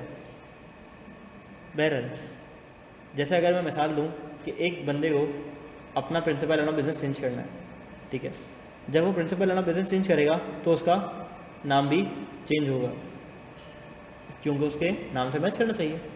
अगर वो तुम्हें कहे कि मुझे बताओ, सजेस्ट करो what steps are to be followed in order to execute this transaction, in order to execute this thing, जो भी है, तो क्या करोगे, पहले उसको बताओगे तरीक़ेकार भाई क्या है, और फिर ज़्यादा मार्क्स होंगे तो प्रोसीजर भी लिखोगे कि अगर आपने रजिस्टर्ड ऑफिस चेंज करना है तो ये प्रोसीजर, और रजिस्टर्ड ऑफिस चेंज करने में अगर आपने एक सिटी विदिन सेम सिटी जाना है, एक सिटी से दूसरी सिटी जाना है, प्रोविंस में रहना है, प्रोविंस चेंज करना तो फिर क्या होगा, principle of business law change करना तो फिर क्या होगा, रजिस्टर्ड ऑफिस बदलना है तो फिर क्या होगा, नेम बदलना पड़ेगा तो फिर किस तरह होगा, रजिस्ट्रार डायरेक्ट कर सकता है, आप खुद भी कर सकते हो, ये सारे प्रोसेस तुम्हें लिखने पड़ेंगे। बात समझ आ रही है? चलो जी, अब देखो इसका आंसर लिखा हो सजेस्ट वाले का, company should consider converting into a private company as private companies are permitted to restrict the share transfer in their articles of association। इसके लिए आपको क्या करना पड़ेगा, पहले आपने आर्टिकल्स कमेंट करना पड़ेगा और आपको प्राइवेट कंपनी में कन्वर्ट करवाना पड़ेगा। ठीक है जी, बात समझ आ रही है? तो ये क्या है, सजेशन है। एडवाइस में क्या है, आपका मशवरा मांग रहा है। अच्छा, सजेस्ट और advice are more likely the same ना, कहते हैं provide legal advice and recommend a course of action. Advise the board of directors how to proceed if a director become eligible to hold office due to insolvency. Director सब क्या हो गए, insolvent हो गए, as a result वो क्या हो गए, नाअहल हो गए। अब जब वो नाअहल हो गए, जैसे हमारे मुल्क में लोग नाअहल हो जाते हैं, तो अब डायरेक्टर साहब अगर नाअहल हो गए तो इसका क्या तरीक़ेकार होगा। तो अगर डायरेक्टर साहब क्या हो गए, नाअहल हो गए, तो हमने क्या बताना है कि क्लियर डायरेक्टिव और रिकमेंडेशन देनी है कि चूँकि डायरेक्टर इंसॉल्वेंट हो गया है तो he is no longer eligible to be director of this company. और फिर हमने एज पर कंपनी से का रेफरेंस दे देना है कि जनाब कंपनी से क्या कहता है कि अगर कोई डायरेक्टर इंसॉल्वेंट हो गया है तो ही shall ipso facto cease to hold office, immediately उसको विद इमीडिएट इफेक्ट क्या करना पड़ेगा, अपनी दफ्तरी कुर्सी छोड़नी पड़ेगी। और फिर एडिशनल स्टेप हमें सजेस्ट करने पड़ेंगे। एडिशनल स्टेप क्या होंगे, हम देखेंगे डायरेक्टर नंबर कितने हैं, मिनिमम कितने थे, अगर चला गया है इंसॉल्वेंट हो गया तो कैजुअल वैकेंसी रद्द हो जाएगी और कैजुअल वैकेंसी की बातें भी लिखनी पड़ेंगी। बात समझ रही है? तो शुरू कहाँ से किया था, इंसॉल्वेंसी से, एंड कहाँ हुआ है, कैजुअल वैकेंसी पे। दिमाग को हाथ से रखना है एडवाइस करते हुए। बात समझ आ रही है? चलो जी आ जाओ। I advise the board of director to proceed the removal of ineligible director in accordance with the company act 2017 which state that undischarge insolvent can not hold the position of director. The board should official document करे ineligibility in the minutes of meeting, initiate कर दे process to vacate the director office और consider करे appointment of a replacement to ensure the board continues to function effectively. इस step से आप क्या करोगे, उसको हटा के किसी और बंदे को आसानी से ले आओगे। बात समझ आ रही है? जिन्होंने पहले कंपनी लॉ नहीं पढ़ा हुआ वो इन आंसर को देख के घबराए नहीं, क्योंकि ये आंसर रिलेट करते हैं किससे, चैप्टर से। आपको क्या गर्ज है अभी, आपको क्या समझना है, आपको स्टेप नंबर 1 समझना है, वो क्या है, decoding the terminology of the question. कि क्वेश्चन में अगर आइडेंटिफाई लिखा है, एक्सप्लेन लिखा है, इवेल्यूएट लिखा है, ब्रीफ लिखा है, उसको हमने तोड़ना किस तरह है। ठीक है जी, आ जाओ। 6, 7, 8, ये अल्लाह से आगे भी होता है, 9 चले ही जा रहा है, तो कोई मसला नहीं है। सबसे लेंदी यही है। स्टेट, स्टेट का मतलब क्या होता है, हाँ हाँ जी, स्टेटमेंट दे दो, यानी कि बस लिख दो, ऐसे ही है ना। प्रोवाइड अ फैक्ट और लीगल प्रिंसिपल विदाउट एलेबोरेशन, बस लिख दो, ज़्यादा लंबी करने की जरूरत नहीं है। State the minimum number of director required to for a public company under the companies act, तो हम क्या कहेंगे, पब्लिक लिस्टेड में 7, अनलिस्टेड में 3, बस। फॉर, अगर को थोड़ी सी इज्जत देनी है, for public listed company the minimum number of directors is 7 and for unlisted minimum directors are 3। ठीक है जी। आंसर पैटर्न क्या है, कह रहे डायरेक्ट बता दो, लंबी किए बगैर, और आपने आंसर दे देना है। अच्छा, ये आंसर अधूरा है, क्यों, इसने लिस्टेड का बताया हुआ है, पूछो उसने किसका है, अच्छा लिस्टेड का ही पूछा, सही है, ठीक है, मुझे लगा दोनों का पूछा। डिस्क्राइब, डिस्क्राइब में क्या है कि आपने क्या करना है, बयान। जी अहमद जान से भाई बोलो, हाथ खड़ा कर रहे हो तुम। मैं कब से पोर्टल से ट्राई कर रही थी, ज्वाइन नहीं हुई, अच्छा कोई बात नहीं, दे रहे दोस्त है। हाँ जी अहमद जान से भाई, अर्स करो, अर्स की तरह बोल दो, हमारा माइक, बल्कि नहीं, इको स्टार के लिए से कहाँ आवाज़ आएगी, छोड़ो, तुम लिख के पूछो, ठीक है। बहरहाल हम थे कहाँ पे, डिस्क्राइब पे। डिस्क्राइब में क्या करना है हमने, डिटेल में क्या करनी है, वजाहत करनी है। Describe the characteristics of a private company as per company act 2017। Start with an overview statement if applicable, break down the description into bullet points और paragraph for clarity, include specific detail relevant to the topic. यानी कि जब तुमने एक चीज़ के बराबर में, अपना बारे में डिटेल में कोई बात करनी है, तो फिर क्या करना है, उसके बारे में ओवरव्यू देना है, उसके बारे में वजाहत करनी है, और जितनी बातें तुम्हें पता है उसके बारे में तुमने उसके बारे में बता देनी है। जैसे अगर वो कहे describe the process of casual vacancies as per company act 2017, तो क्या कहोगे, कैजुअल वैकेंसी जब अराइज होती है, जब एक डायरेक्टर फॉर हो जाए, मिड टर्म रिमूवल हो जाए, यानी कि अपनी कुर्सी खाली करनी पड़ जाए, या तो जो है वो किसी भी तरह से नाअहल हो जाए। अगर कैजुअल वैकेंसी फिल करना कब ज़रूरी है, फिर तुम बताओगे, ठीक है। जो जो तुम्हें आ जाना सब बताना है। कैजुअल वैकेंसी फिल करना जब ज़रूरी है, in case of listed company ज़रूरी है, और in case of other company जब मिनिमम नंबर ऑफ डायरेक्टर्स कम हो जाएँ, और न लिस्टेड में 90 दिन के अंदर से फिल करनी होती है, अनलिस्टेड में कोई टाइम पीरियड स्पेसिफाई नहीं किया हुआ, ठीक है जी। ये बता देना है, और क्या बताओगे, जो इन्फॉर्मेशन आती है बता देना है, डिस्क्राइब कर देना है, पहले इंट्रोडक्शन देना है और उसके बारे में फिर तफसील बयान करनी है। अच्छा चैट ऊपर है, मैं देख लेता हूँ अहमद से। सर इन रियलिटी मुझसे तो इतना अच्छा लिखा ही नहीं जाता, अभी हम रियलिटी करते हैं ना सर, बिलो में सजेस्ट वाले में लंबी हो जाती थी मुझसे, कोई मसला नहीं है यार, हो जाएगा। नमाज का टाइम हो रहा है, नमाज हम इंशाल्लाह 2:15 बजे पढ़ेंगे। सर बिलो में सजेस्ट वाले में लंबी हो जाती थी मुझसे, इन रियलिटी मुझसे तो इतना अच्छा लिखा ही नहीं जाता, और मुझसे ज़्यादातर एडवाइस और सजेस्ट में इशू होता है। कोई मसला नहीं है, सीख जाओगे। बी लॉ की अगर पेपर पास नहीं है तो उसकी ड्राफ्टिंग देख लो, यूट्यूब पर पड़ी हुई है।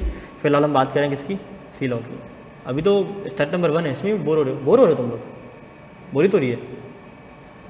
अहमद जान भाई क्यों बोर हो रहे हैं, हो गया पास ग्रेड, गलती से हो गया ना, कोई मसला नहीं है। Describe a private companies characterized by the following features. अब प्राइवेट कंपनी की इसने शान में बहुत सारी बातें बयान कर दी हैं, बात समझ रही है। डिफाइन, डिफाइन मतलब क्या होता है, डेफिनेशन बताना, और डिफाइन के अंदर आप हेरा फेरी नहीं कर सकते, आप मस्ती किसी भी किस्म की नहीं कर सकते, इसमें किसी भी किस्म की मस्ती की गुंजाइश नहीं है। डेफिनेशन ऑफ बॉडी कॉर्पोरेट, ठीक है, डेफिनेशन ऑफ फॉरेन कंपनी, ठीक है, और कितनी डेफिनेशन हमारे पास काफ़ी सारी हैं, ठीक है, जैसे बिलो में भी हुआ करती हैं। तो डेफिनेशन के आपने एक एक लफ्ज़ को याद करना है, रिटेन करना है, मेमोराइज करना है, एग्जैक्ट प्रोड्यूस करना है।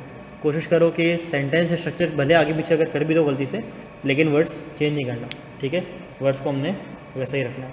क्या मेरी बात समझ आ रही है, क्लियर है, कोई मुश्किल, कोई परेशानी, कोई प्रॉब्लम, पीछे वाले भाई को मेरी आवाज़ आ रही है, ग्रेट हो गया, आगे आ जाओ, शाबाश, पकड़ा गया। माइक लगा लूँ इस क्लास में, है ना, अच्छा ठीक है, ठीक है ठीक है ठीक है, 1x पे चले जाओ। या अल्लाह मुझे हिम्मत दे, तौफीक दे 1x पे बोलने की। ओके, डिफाइन का मतलब समझ आ गया, पक्की बात है। 1.5 अभी भी है, कोशिश करते हैं। बहरहाल आंसर देख लो, जैसे इसने यहाँ पे मुझसे बॉडी कॉर्पोरेट की डेफिनेशन मांगी है, तो मैंने इसको क्या कर दिया है, सिंपली डिफाइन कर दिया है कि बॉडी कॉर्पोरेट की क्या डेफिनेशन है। जितना ज़ोर से मैं बोलूँगा ना, ऑनलाइन वाले अपनी आवाज़ उतनी कम कर लेंगे, क्योंकि माइक मेरे मुंह के बिल्कुल करीब है। ठीक है, तो आदत है ना ऑनलाइन पढ़ाने की, यही सीन है। खैर बहरहाल अब क्लियर है मेरी आवाज़, पक्की बात है, कानों में आ रही है ना, ग्रेट हो गया। गलत पूछ लिया मैंने उससे। चलो डेफिनेशन क्लियर है, डिफाइन में क्या करना है, सिर्फ डेफिनेशन लिखनी है। चलो आगे आ जाओ। कमेंट, कमेंट के अंदर क्या बोल रहा है, तुम्हारा ओपिनियन मांग रहा है। ठीक है, अगर एक खातून को बोला जाए कि दूसरे खातून के कपड़ों में कमेंट करो, तो क्या करती है, अच्छे से कमेंट करती है, ठीक से, मतलब एक चीज़ पे कमेंट करती है कि इसकी एम्ब्रॉयडरी अच्छी नहीं है, इसने पीको नहीं करा हुआ है अपने दुपट्टे में, ठीक है, इतना महंगा जोड़ा पहना हुआ है, ऐसे सस्ता तो मेरे घर के बराबर में जो बसेरा शॉपिंग मॉल है उधर से मिल जाता है, ठीक है, ब्रांडेड तो कहीं से भी नहीं लग रहा। मैं ख़वातीन को आप क्या बोलो, किसी के जोड़े पे कमेंट करने का बोलो, तो उसको घर तक छोड़ के आती हैं। यानी क्या करती हैं, एक एक चीज़ के ऊपर कमेंट करती हैं। देखो मेकअप देखो कितना बुरा लग रहा है, जहर लग रहा है, बिल्कुल सूट नहीं कर रहा, ठीक है, शादी का जोड़ा तो इतना फारिग बनवाया है, इस पर तो बिल्कुल भी अच्छा नहीं लग रहा, इतना महंगा, ठीक है। वो क्या करती हैं, हर चीज़ में बुराई निकालती हैं, अच्छाई तो बताती नहीं है, ठीक है, बुराइयाँ निकालती हैं। वो देखो लड़का कितना अच्छा है, लड़के की तारीफ, जोड़ी तो बिल्कुल भी नहीं बन रही, क्या करती हैं वो, क्रिटिकली इवेल्यूएट करती हैं। तो आपने क्या करना है, जब भी आपको बोले ना क्रिटिकली इवेल्यूएट या कमेंट करो, तो अपनी राय से आगाह करना है, उसके अच्छे बुरे के बारे में बताना है, उसके प्रॉज एंड कॉन्स के बारे में बताना है। बात समझ आ रही है, ये भी वैसा ही है जैसे हमने ऊपर प्रॉज एंड कॉन्स देखे थे। किसके देखे थे, कहाँ देखे थे बताओ, हाँ जी, इवेल्यूएट में देखे थे। तो कमेंट के अंदर भी आपने इवेल्यूएशन ही करनी होती है टेक्निकली, ठीक है जी। Offer an informed opinion on the subject considering implications, comment on the requirement to have a unique name under companies act. कहते हैं कि अगर मैं यूनिक नेम रखूँगा तो उसकी क्या रिक्वायरमेंट है, और लेट से अगर मैं सेम नाम रखता हूँ तो सेम नाम रख सकता हूँ या नहीं रख सकता, मिलता जुलता मुशाबियत वाला नाम, उसकी क्या रिक्वायरमेंट है और उसकी क्या कॉन्सिक्वेंसेस हो सकते हैं, ठीक है जी। तो हमने क्या करना है, सबसे पहले एक्सप्लेन करना है रिक्वायरमेंट को, फिर ओपिनियन देना है किस पे, बेनिफिट पे, कि क्या फ़ायदा है क्या नुकसान है, और फिर अगर कोई इसमें चैलेंजेस का सामना करना पड़े तो उस चैलेंजेस के बारे में हमने क्या करनी है, बात करनी है, ठीक है। पढ़ लो comment. The Companies Act require each company to have a unique name that distinguish it from registered companies. This requirement helps to prevent confusion among other public and protect the identity of each business. It also helps avoid legal dispute over name rights. However, this requirement can be challenging for new companies as many names may already be taken, limiting their options. बहुत सारे नाम already ले चुके हैं, ठीक है जी। तो आपने क्या करना है, कोई नया नाम चूज़ करना होगा। तो बोलता है मुझे बताओ कि कंपनी सेक्ट ने अगर ये रिक्वायरमेंट रखी है तो आपकी इस बारे में क्या राय है। तो आपने क्या करना है, अपनी राय से आगा करना है। बात समझा रही है। तो मुझे सबसे पहले ये बताओ कि आज के बाद क्या तुम सवाल पढ़ के उसकी लीगल टर्मिनोलॉजी को डिकोड करने के काबिल हो या नहीं हो? पक्की बात है। इसके लिए एक्सरसाइज कर लें, आओ इसके लिए एक्सरसाइज करते हैं जो हमने बिजनेस लॉ के क्लास में भी की थी। हम गए थे आईकेप की वेबसाइट पे और इसमें हम गए, अपनी आईडी दर्ज करेंगे। दर्ज करने के बाद हम रैंडम बेसिस पे कोई भी पेपर खोल लेंगे और देखेंगे उसमें वो रिक्वायरमेंट में क्या पूछता है। एक दो पेपर उठा लेंगे तो हमारा काम हो जाएगा। Examination study resources Kaif 7 past papers. चलो स्प्रिंग 24 पे आ जाओ, ठीक है। रिक्वायरमेंट पढ़ेंगे बस, और कुछ नहीं करेंगे। ये तो MCQs हैं, पता है ना 15 नंबर के MCQs आते हैं। पेपर पैटर्न अगर किसी को नहीं पता तो वो ओरिएंटेशन जाके देख लें। आ जाओ।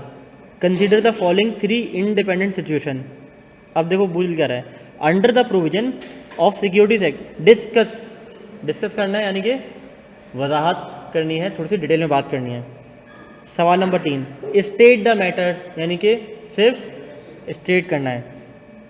सवाल number 4, identify the stakeholder who can file an application for winding up and related conditions. अब देखो आइडेंटिफाई करना है, यानी कि कंपनी फाइल कर, सॉरी क्रेडिटर फाइल कर सकते हैं, शेयर होल्डर फाइल कर सकते हैं, कोई प्रोस्पेक्टस या कंटीजेंट क्रिएटर्स फाइल करते हैं, वाइंडिंग अप की एप्लीकेशन, वो सारी चीज़ें बता दी। उसके बाद बोल रहा है ये कौन कौन सी इनको कंडीशन से कंप्लाई करना है वो भी बताना है। सवाल नंबर 5, स्टेट दी प्रोविजन, लेकिन 7 नंबर का सवाल है तो प्रोविजन के बाद उसको एक्सप्लेन भी करना है, क्योंकि प्रोविजन की कोई हेडिंग नहीं होती, एक्सप्लेनेशन ही होती है। सवाल नंबर 6, ब्रीफली एक्सप्लेन, क्या ब्रीफली एक्सप्लेन, ब्रीफ भी बोल रहा है एक्सप्लेन भी बोल रहा है, यानी कि लिमिट में रख एक्सप्लेन करो 10 मार्क्स के लिए। सवाल नंबर 7 पे आ जाओ, advice the board of directors, तुम्हारी राय मांग रहे हैं तो अपनी राय से आगाह करना है। सवाल नंबर 8 पे आ जाओ, डिस्कस दी फॉलोइंग, डिस्कस करना है। सवाल नंबर 9 पे आ जाओ, एडवाइस दी मैनेजमेंट, एडवाइस करनी है। सवाल नंबर 10 पे आ जाओ, एडवाइस दी फॉलोइंग। सवाल नंबर 11, स्टेट दी रिक्वायरमेंट्स, बात समझ आ रही है। तो दूसरा पेपर खोलने की ज़रूरत है या नहीं है, दूसरा पेपर खोलने की ज़रूरत है, दिखाऊँ या नहीं, काफ़ी है, काफ़ी है, बात समझ आ रही है, यानी कि जो मैंने पढ़ा दिया तो वो सफिशेंट है या नहीं है, क्लियर है। तो सबसे पहले सवाल के अंदर क्या स्टेप है, डिकोडिंग द क्वेश्चन टर्मिनोलॉजी, हमारा स्टेप नंबर 1 है। जी बाजी आप हेलो एक्सक्यूज़ मी, अच्छा वो पढ़नी थी, आपका नाम क्या है, फिज़ा, ठीक है जी, ओके। तो हमने क्या करना है, सबसे पहले सवाल की टर्मिनोलॉजी को डिकोड करना है, क्लियर है। स्टेप नंबर 1 में हमने सफलता पा ली है। स्टेप नंबर 2 पे आ जाओ। स्टेप नंबर 2 है जिसके लिए आज की क्लास रखी गई है, एक मेथड सिखाना है। एक पहले लंबा मेथड सिखाऊंगा और फिर शॉर्टकट बताऊंगा। लंबा मेथड क्या है, दी आयरैक मेथड। आयरैक मेथड का नाम, पूरा नाम है इशू, रूल, एनालिसिस या एप्लीकेशन एंड देन कंक्लूजन। आई से इशू, आर से रूल, ए से एनालिसिस, सी से कंक्लूजन। क्या ये मेथड मैंने निकाला है, नहीं मैंने नहीं निकाला। बिजनेस लॉ वाले बच्चों को मैंने दिखाया था कि देखो मैं ना चूरन नहीं बेचता, ठीक है, मैं बच्चों को सच बताता हूँ कि ये वो मेथड है जिससे लॉ की ड्राफ्टिंग की जाती है। ये दुनिया का माना जाना मेथड है, इसे हम कहते हैं दी आयरैक मेथड। गूगल पे लिखोगे ना तो वो बता देगा कि IRAC stands for what, issue, rule, application and conclusion. Issue क्या है, इशू में वो कहता है कि सबसे पहले क्या करना है, आपने लीगल इशू डिफाइन करना है कि लीगल मसला क्या है। आर में क्या है, रेलेवेंट लॉ, इसके ऊपर कौन सा लॉ एप्लीकेबल है, कॉन्ट्रैक्ट एक्ट है, निगोशिएबल है, पार्टनरशिप है, कंपनीज एक्ट है, सिक्योरिटीज एक्ट है, कोड ऑफ कॉर्पोरेट गवर्नेंस है, क्या है, इंडिपेंडेंट डायरेक्टर रेगुलेशन है, डिविडेंड पेमेंट की रेगुलेशन है, क्या एप्लीकेबल हो रहा है, कौन सा लॉ है, एज पर व्हाट, और वो लॉ क्या कहता है वो बताना है। Number 3, apply to the facts, यानी कि एनालिसिस करनी है, यानी कि एप्लीकेशन करनी है कि अगर लॉ ये कहता है, ठीक है, इशू ये है, मसला ये आ गया है, लॉ ये कहता है, अब मेरी एनालिसिस इस लॉ की नज़र में इस मसले को सामने रखते हुए ये हैं, ये तुम्हारे आंसर का सबसे तवील पार्ट होगा। इशू में क्या बताओगे, वेदर अरहात भाई can be appointed as an independent director of Sameer limited और नॉट, इशू है। रूल क्या है, as per companies act 2017 a person who is a minor can not be appointed as an independent director, ठीक है, मिसाल तौर पर सिंस अरहात भाई is only 16.5 years old he can not be appointed as a minor, ठीक है। और बल्कि एप्लीकेशन में क्या करोगे, एनालिसिस में करोगे कि अरहात भाई ने रिक्वेस्ट की कि वो इंडिपेंडेंट डायरेक्टर बनना चाहते हैं, इसके लिए वो PICG में अपना नाम डालना चाह रहे हैं, लेकिन वो उसको बोल रहे हैं क्योंकि आप 18 साल से कम उम्र हो, हाँ आपको नहीं लिख सकते, तो वो उनकी बात बिल्कुल ठीक है क्योंकि अरहात भाई सा माइनर।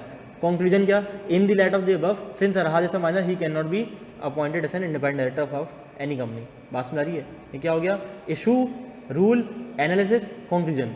अच्छा ये है आयरैक मेथड जो मैंने आपको सिखाना है। इशू क्या है, इशू है identify and stake the legal issue presented by the face scenario, जो कि तुम्हें सवाल में दिया हुआ है, सिनेरियो दिया हुआ है, उसका तुमने इशू लिख देना है।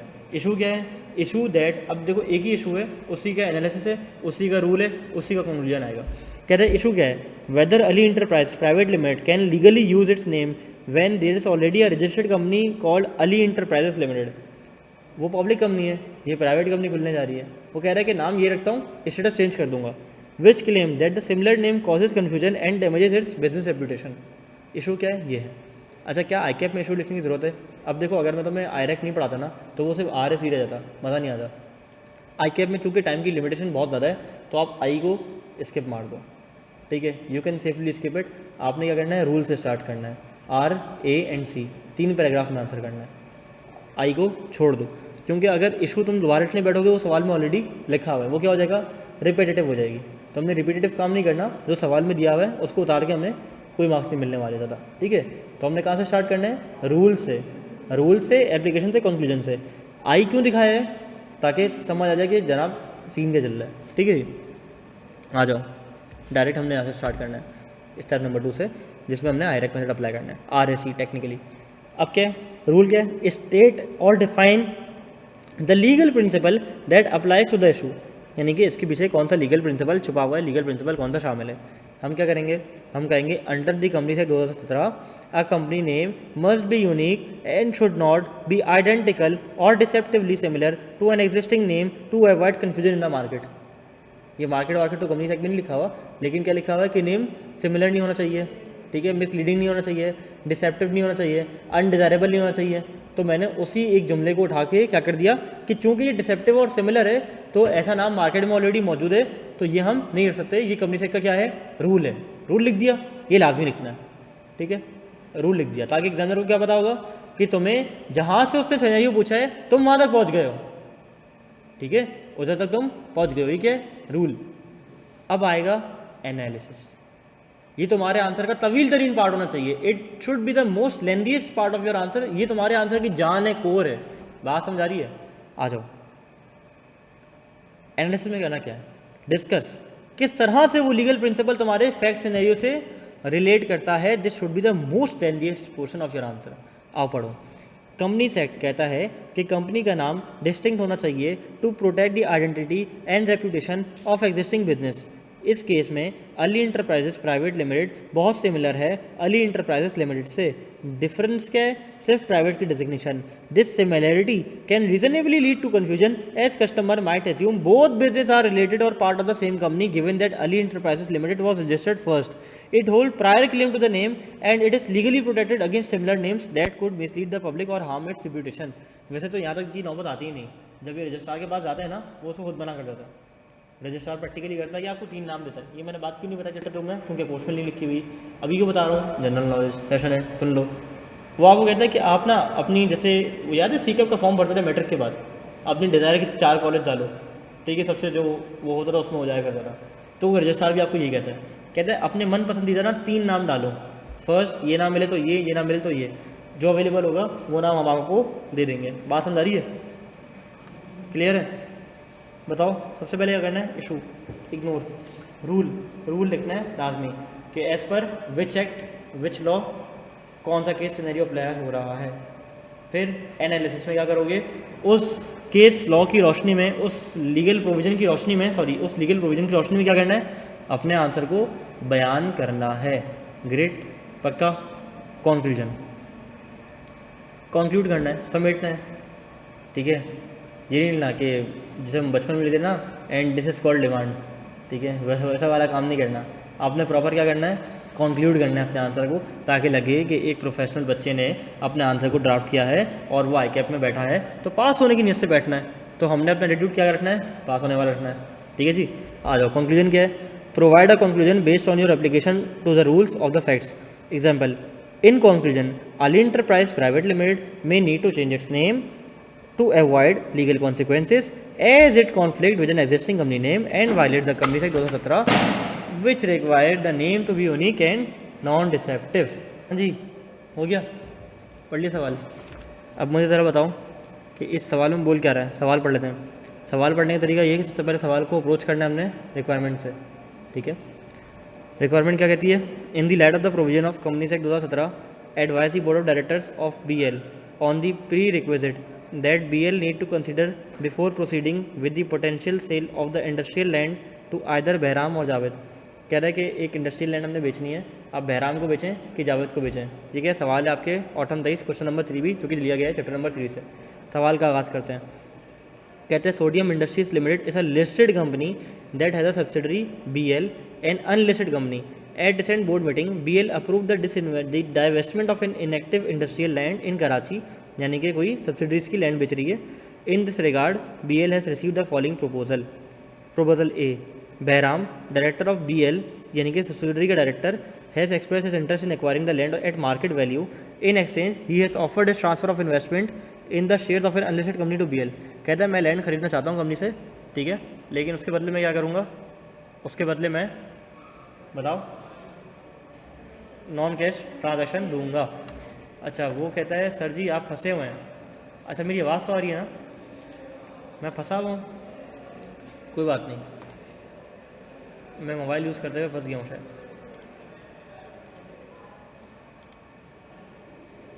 काम करते हैं हम अपना ये डिस्कनेक्ट करके दोबारा कनेक्ट कर लेते हैं। हाँ जी, क्लास कौन सी? ये वाली? नहीं नहीं, 2:15 ऑफ है। अभी तो पार्टी शुरू हुई है ब्रदर, अभी तो बहुत कुछ देखने को रहता है दुनिया में।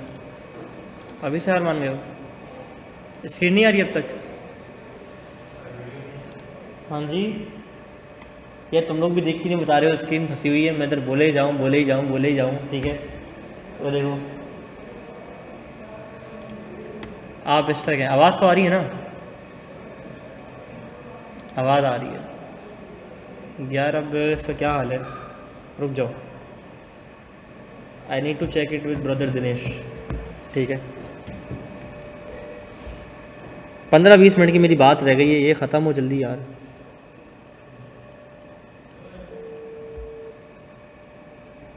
लंबी हो गई आज।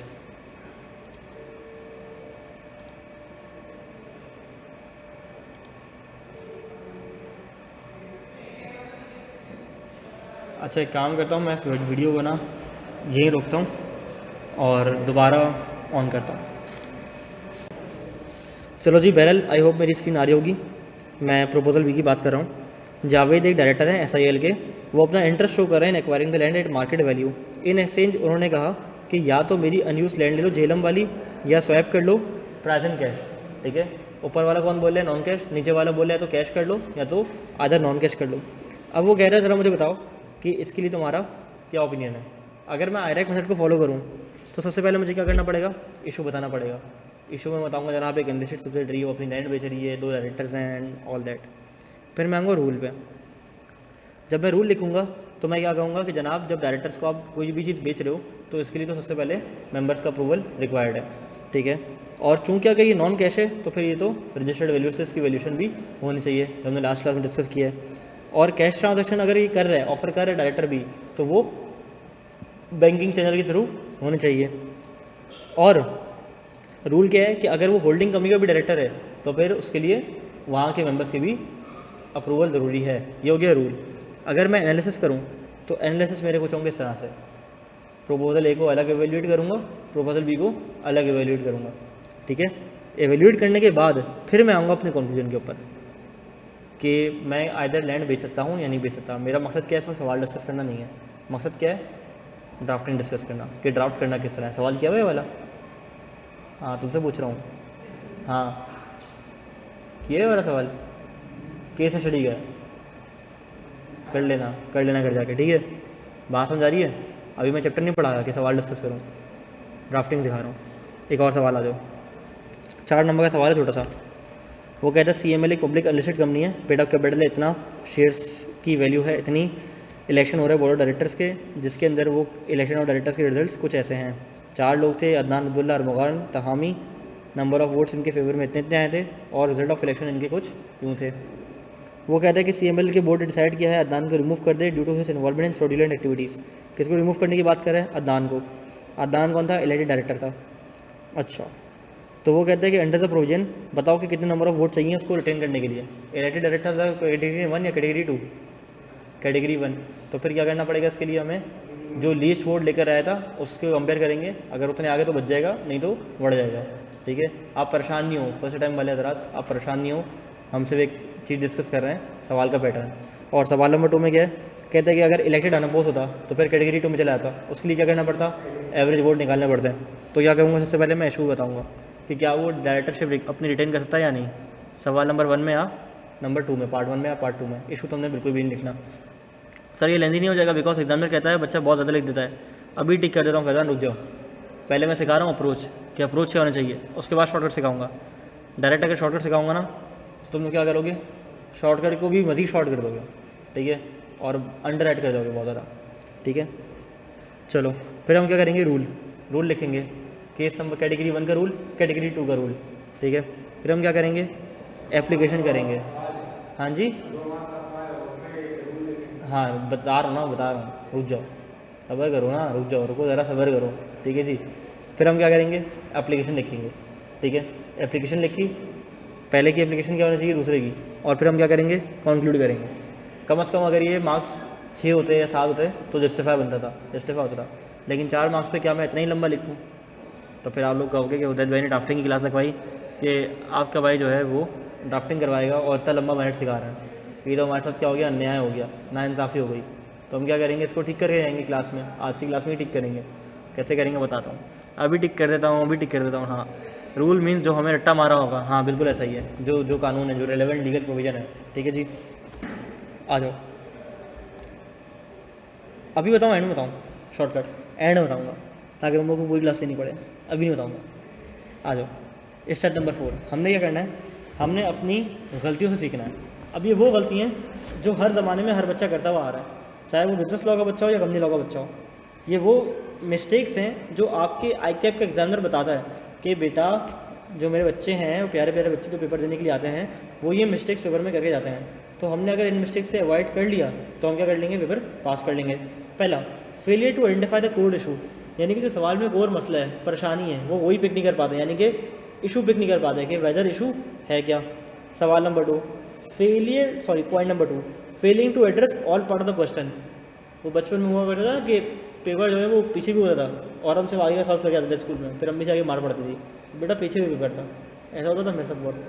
पेपर करके आ गया, वो बस आखिरी अगर एक पेज खाली है, आधा पेज खाली और नया सवाल अगले पेज पे लिखा हुआ है, तो मुझे लगता था बस पेपर यहीं तक है, वो छोड़ के आ जाता था, ठीक है। तो ICAP में बच्चे यही करते हैं। ICAP में भी मैंने इन लोगों को करते हुए देखा है कि अच्छा अगले पेज पे भी पेपर था, हमें पता ही नहीं था, वो भाई छोड़ के आया था, उनको बेवकूफ़ों को पता ही नहीं होता। तो हमने क्या करना है, हर पार्ट एड्रेस करना है। अगर पार्ट 1 है तो पार्ट A भी, पार्ट B भी, पार्ट C भी। और दूसरी चीज़ ये कि सवाल, ये बात बताना तो अभी बहुत अर्लीस्ट है आप लोगों के लिए, लेकिन अगर बताऊँ तो बात तो रसवाई की है, लेकिन बात है सच क्या कि हर पार्ट को अलग अलग पेज पर आंसर करना होता है। कुछ ऐसे बेवकूफ़ भी मौजूद होंगे जो फेल हो के इसलिए आ रहे हैं कि वो एक ही पेज पे 2-3 पार्ट आंसर कर रहे हैं मिला के, नंबर आपको नहीं मिलेंगे इस पर, ठीक है जी। ऐसे भी लोग देखें जो ब्लू पेन से आंसर करके आते हैं ICAP में और बोलते हैं सर इसलिए तो फेल नहीं होंगे कि ब्लू पेन से आंसर कर दिया था, ठीक है। ऐसे ऐसे भी लोग मौजूद हैं। बहरहाल क्या चीज़ नहीं, ठीक है। आ जाओ, इनएक्यूरेट यूज़ ऑफ टर्मिनोलॉजी, इसके ऊपर मैंने बड़ी डिटेल में बात करनी है अभी आपसे, ठीक है।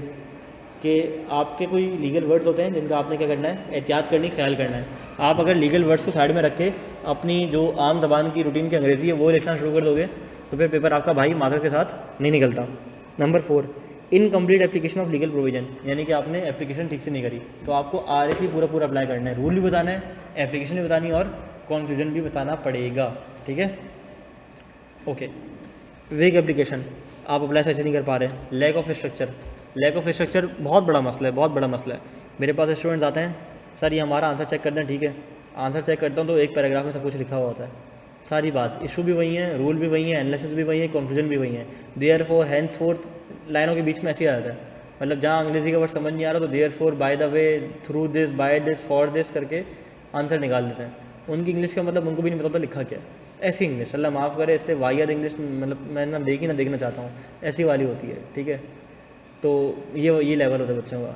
तो आपने क्या करना है, एग्जामिनर का टाइम बचाना है। बिजनेस लॉ की क्लास में, ड्राफ्टिंग क्लास में मैं बात कर चुका हूँ कि एक बंदा जो चेक करने वाला है, लेट से उसके पास 1 घंटा है, ठीक है, या 2 घंटे या 3 घंटे हैं, 3 घंटे में उसको चेक करनी है, लेट से क्या 3 कॉपीज चेक करनी है, ठीक है। और अगर आपकी कॉपी इतनी कॉम्प्लिकेटेड है, आपके आंसर इतने बुरे लिखे हुए हैं, इतने पैथेटिक लिखे हुए हैं, इतने पुअरली ड्राफ्टेड हैं कि आपकी कॉपी पे उसको अच्छा खासा टाइम लगाना पड़ रहा है समझने के लिए कि लिखा क्या है। सही लिखा होगा लेकिन उसको समझ ही नहीं आ रहा लिखा क्या है, कहाँ से कौन सी बात ख़त्म कर रहा है तो अगली बात शुरू कर रहा है, समझ ही नहीं आ रही, उसका टाइम ज़्यादा लग रहा है। तो क्या वो आपके मार्क्स काटेगा या आपको फूलों के हाल चढ़ाएगा, ठीक है, अच्छे मार्क्स देगा, मेरिट सर्टिफिकेट के लिए आपको तैयार करेगा, ऐसा करेगा? या जहाँ एक इंसान को आप टफ टाइम दे रहे हो वो क्या करेगा, काटेगा पीटेगा, नंबर काटेगा, आगे बढ़ जाएगा, ठीक है जी, ऐसा ही होगा। तो आपने क्या करना है, एग्जामिनर का टाइम सेव करना है। जब मैं यहाँ पे टीए था ना सर का, तो मेरे पास ऑडिट के, सर अहमद का टीए था, तो ऑडिट के चेक करने की लाते थे चीज़ें, मैं चेक किया करता था। तो जिस पे मेरे ज़्यादा टाइम लग रहा है, एफर्ट लगी, मुझे समझ नहीं आ रहा, हाईलाइट किया, कट मारा, नंबर काटे, आगे बढ़ गया। क्यों? समझ ही नहीं आ रहा लिखा हुआ क्या, ना स्ट्रक्चर है ना क्लैरिटी, कुछ भी नहीं है। तो स्ट्रक्चर बहुत मैटर करता है, ठीक है जी। अपने आंसर को प्रेजेंटेबल बनाने के अगले पढ़ने वाले को ना समझ आए और एक स्ट्रक्चर में हो, स्पेसिंग के साथ हो, हर पैराग्राफ के बाद एक लाइन छोड़ी हुई हो और उसमें लीगल वर्ड्स का, टर्मिनोलॉजीज़ का, जार्गन्स का इस्तेमाल किया जा रहा हो, बात समझ आ रही है? हमने सोना नहीं है क्लास में। आ जाओ, ओवर राइटिंग और अंडर राइटिंग, आपने बहुत ज़्यादा नहीं लिखना और बहुत कम भी नहीं लिखना, ठीक है जी। प्रोवाइडिंग इररिलेवेंट और इनकरेक्ट लीगल प्रोविजन, आपने जो लीगल प्रोविजन रेलेवेंट है वही लिखना है, किसी और को उठा के नहीं लिख देना है, ठीक है जी। आप ऐसा ना हो कि केस तक पहुँच ही ना पाओ। अगर ऐसा आपको डर लगता है कि यार मैं केस तक नहीं पहुँच पा रहा सही से, तो एक सवाल को पढ़ो, 2 मरतबा पढ़ लो, कोई का बात नहीं है, ठीक है जी। रिकमेंडेशन क्या है आप लोगों के लिए? हाँ, क्या आप लोगों के लिए राय है ये बताओ। सबसे पहले आपने क्या करना है, आइडेंटिफाई करना है मसला क्या है। Always start by determining the key legal issue in the scenario. Number 2, apply law to the facts rather than quoting the law generally, apply करना है क्या, legal provision. Number 3, precise terminology इस्तेमाल करनी है, एक्यूरेट रहना है, लीगल टर्म्स एंड डेफिनेशन में हमें क्या करना है, एक्यूरेट रहना है, हमने इधर की उधर नहीं निकलनी, अपनी आम फहम ज़बान का इस्तेमाल नहीं करना है। अभी बताता हूँ, नीचे आने वाला है, अगली हेडिंग मेरी यही है, बड़े मज़े की है। कंसाइज, ओवर राइटिंग नहीं करनी, अंडर राइटिंग भी नहीं करनी। फिर देखना है एक बार कि क्या हमने सवाल के तमाम पार्ट्स आंसर कर लिए या नहीं कर लिए। बहुत दफ़ा बच्चों को पेपर आता होता है, चीज़ें आती होती हैं, लेकिन वो क्या करते हैं, हर चीज़ का आंसर नहीं करते और आगे बढ़ जाते हैं, निकल जाते हैं। एज अ रिजल्ट उनकी ईजी मार्क्स क्या हो जाते हैं, कट हो जाता है। स्टे रेलेवेंट लेना है, स्पेसिफिक लॉ जहाँ पूछा है वही बताना है, अपनी तरफ से एंगी पेंगी नहीं मार रही है कि कुछ भी नहीं आता तो बस भर दो, कहीं ना कहीं मार्क्स मिल जाएंगे, ऐसा नहीं होने वाला। बात समझ आ रही है मेरी? क्या मेरी बात क्लियर है?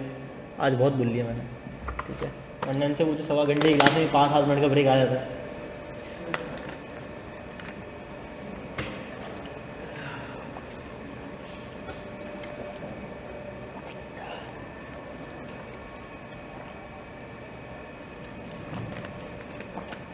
अल्लाह अकबर।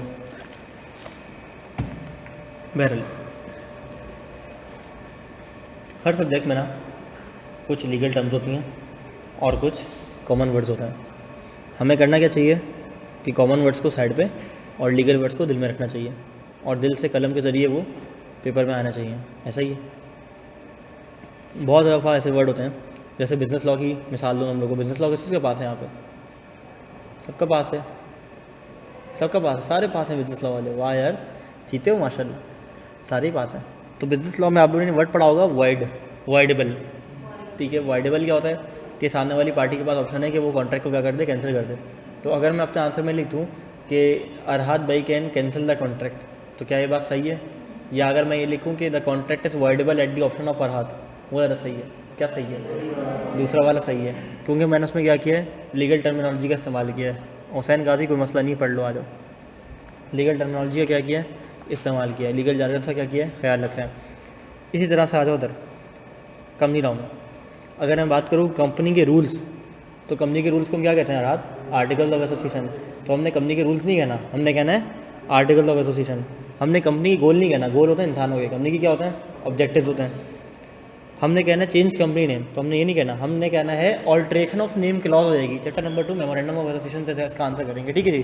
फिर sign up as a shareholder, Facebook account थोड़ी बनाने के साइन अप कर लें, हमने क्या बोलना है, subscribe to the shares of the company. Company का एड्रेस यानी कि रजिस्टर्ड ऑफिस, कंपनी का पैसा यानी कि शेयर कैपिटल, कंपनी के एसेट यानी कि property of the company, punishment for non compliance, impose penalties. Shareholder की मीटिंग नहीं करेंगे, जनरल मीटिंग कहेंगे। डायरेक्टर की रेजिग्नेशन नहीं कहेंगे, डायरेक्टर का वेकेशन ऑफ ऑफिस कहेंगे, ठीक है। ब्रेकिंग डाउन द कंपनी, तोड़ दो, फेंक दो, वाला नहीं है, ये क्या है, winding up of the company है, ठीक है। Companies financial status, solvency position, legal end of the company, dissolution. बात तो वो भी सही है, लेकिन तरीका थोड़ा कैजुअल है, तो हमने कैजुअल तरीके से बात नहीं करनी है, लीगल तरीके से बात करनी है, ठीक है जी। Illegal use of company fund, misappropriation of corporate assets, misappropriation of company's asset, director promise to act in company's best interest. इतनी लंबी लिख दिया, हम क्या कहेंगे, फिड्यूशरी ड्यूटी डायरेक्टर की, ठीक है। Failure to disclose interest in transaction, non disclosure of conflict of interest. बात समझ आ रही है? तो हमने अपनी राइटिंग को बेहतर करना, और राइटिंग कैसे बेहतर होती है, राइटिंग लिख लिख के बेहतर होती है। और जब भी हम अपना आंसर लिखेंगे तो मेरी किताब से भी कंपेयर करना और आईकेएफ के सोल्यूशन से भी कंपेयर कर लेना एक बार, अगर टाइम हो तो, कभी कंपेयर करना नहीं चाहे तो, वरना मेरी किताब से कंपेयर कर लो, ज़िंदगी आसान है इंशाल्लाह, ठीक है। बात समझ आ रही है मेरी? अच्छा, अब आवाम की जो है ना वो भरपूर फरमाइश थी कि उदैर भाई जो आपने आयरैक मेथड दिया है, ये क्या है, थोड़ा सा तवील है। अगर 4 मार्क्स का सवाल है, 3 मार्क्स का सवाल है, तो हम सवाल में से ऑप्टिमम मार्क्स किस तरह से ले सकते हैं, ठीक है। हमने आयरैक तो फॉलो करना ही करना है, लेकिन इसका शॉर्टकट बताएं। कि इसको फॉलो करते हुए इसको हम कंसाइज कैसे करना है, ऐसा ही है। तो इसको कंसाइज करने का तरीका वो जो मेरी किताब में लिखा हुआ है, जिसमें मैंने आंसर किया। मैं क्या सबसे पहले लिखूँगा रेलेवेंट लीगल प्रोविजन, उसके अंदर मेरा आ जाएगा आई और आर, इशू और रूल उसी में आ जाएगा, ठीक है। और फिर नीचे क्या लिखूँगा, decision and basis of my decision, उसमें क्या आ जाएगा, एनालिसिस और कंक्लूजन। आ जाओ, अगर मैं रेलेवेंट लीगल प्रोविजन लिखता हूँ पहले स्टेप में, तो क्या आएगा इसमें, in this section directly state the specific legal rule और प्रोविजन फ्रॉम कंपनीज एक्ट 2017 और सिक्योरिटीज एक्ट 2015 जो भी है, that applies to the scenario, this replaces the issue and rule part of IRAC method. Issue भी आ गया, rule भी आ गया। As per the provision of companies act 2017 are minor can not be appointed as director of the independent director of a company. ये क्या आ गया, issue आ गया, ठीक है। रेलेवेंट लीगल प्रोविजन आ गया, ठीक है, इशू भी आ गया और रेलेवेंट लीगल प्रोविजन भी इसमें कवर हो गया। एग्जाम्पल आ गया, ठीक है, यहाँ पे एग्जाम्पल लिखी हुई है। ये क्यों वर्क करता है, by stating the relevant law immediately you identify both the issue and the legal principle in a single step. This approach save time and keep your answer focused on the applicable legal provision. बात समझ आ रही है, ठीक है। Step number 2, decision and basis of decision. अगर तुमने ये हेडिंग डाल दी तो उसमें तुमने एनालिसिस वाला पार्ट और कंक्लूजन वाला पार्ट दोनों कर दिया। यानी कि एक पैराग्राफ में हमने डिसीजन लिख देना, यानी कि जो एनालिसिस हमारा एक पैराग्राफ में इसमें आ जाएंगे एनालिसिस, और अगले पैराग्राफ में क्या आ जाएगा, कंक्लूजन। मेन हेडिंग क्या होगी, decision and basis of decision. तो एक पैराग्राफ में क्या आ जाएगा, एनालिसिस यानी कि एप्लीकेशन, और नीचे क्या आ जाएगा, कंक्लूजन वाला पार्ट आ जाएगा। आ जाओ, what to include in this section, give your final decision based on how the legal provision applies to the facts of the question. This combine the application and conclusion. Example, in this case, since the transaction involves the director and the company's asset prior approval through a resolution in a general meeting is required, therefore the transaction cannot proceed with the necessary approval under Companies Act 2017. ये किस तरह क्यों work करता है, you can apply the law directly to the facts of the scenario and provide your final decision. This avoid unnecessary repetition. Issue दोबारा से दोबारा लिखना नहीं पड़ेगा, एप्लीकेशन दोबारा लिखनी नहीं पड़ेगी, कोई चीज़ रिपीट नहीं होगी, लंबी नहीं होगी जिस तरह से ऊपर हो रही थी 4 मार्क के सवाल में। And ensure the reasoning is clearly stated and making it easier. अगर मैं तुम्हें शुरू में ही बता देता ना तो मज़ा नहीं आता, समझ नहीं आती। पहले इशू, फिर रूल, फिर एनालिसिस, फिर कंक्लूजन, 4 स्टेप में अपने आंसर को लेकर आओ और फिर समेट के 2 हेडिंग डाल दो। बात समझ आ रही है। अब जब तुम रेलेवेंट लीगल प्रोविजन लिख रहे हो तो तुम्हें क्या, तुम्हारे जहन को पता है, back of your mind you know what to write, issue and the rule. Issue skip भी कर दो तो कम से कम रूल लिख के काम चला लोगे, ठीक है।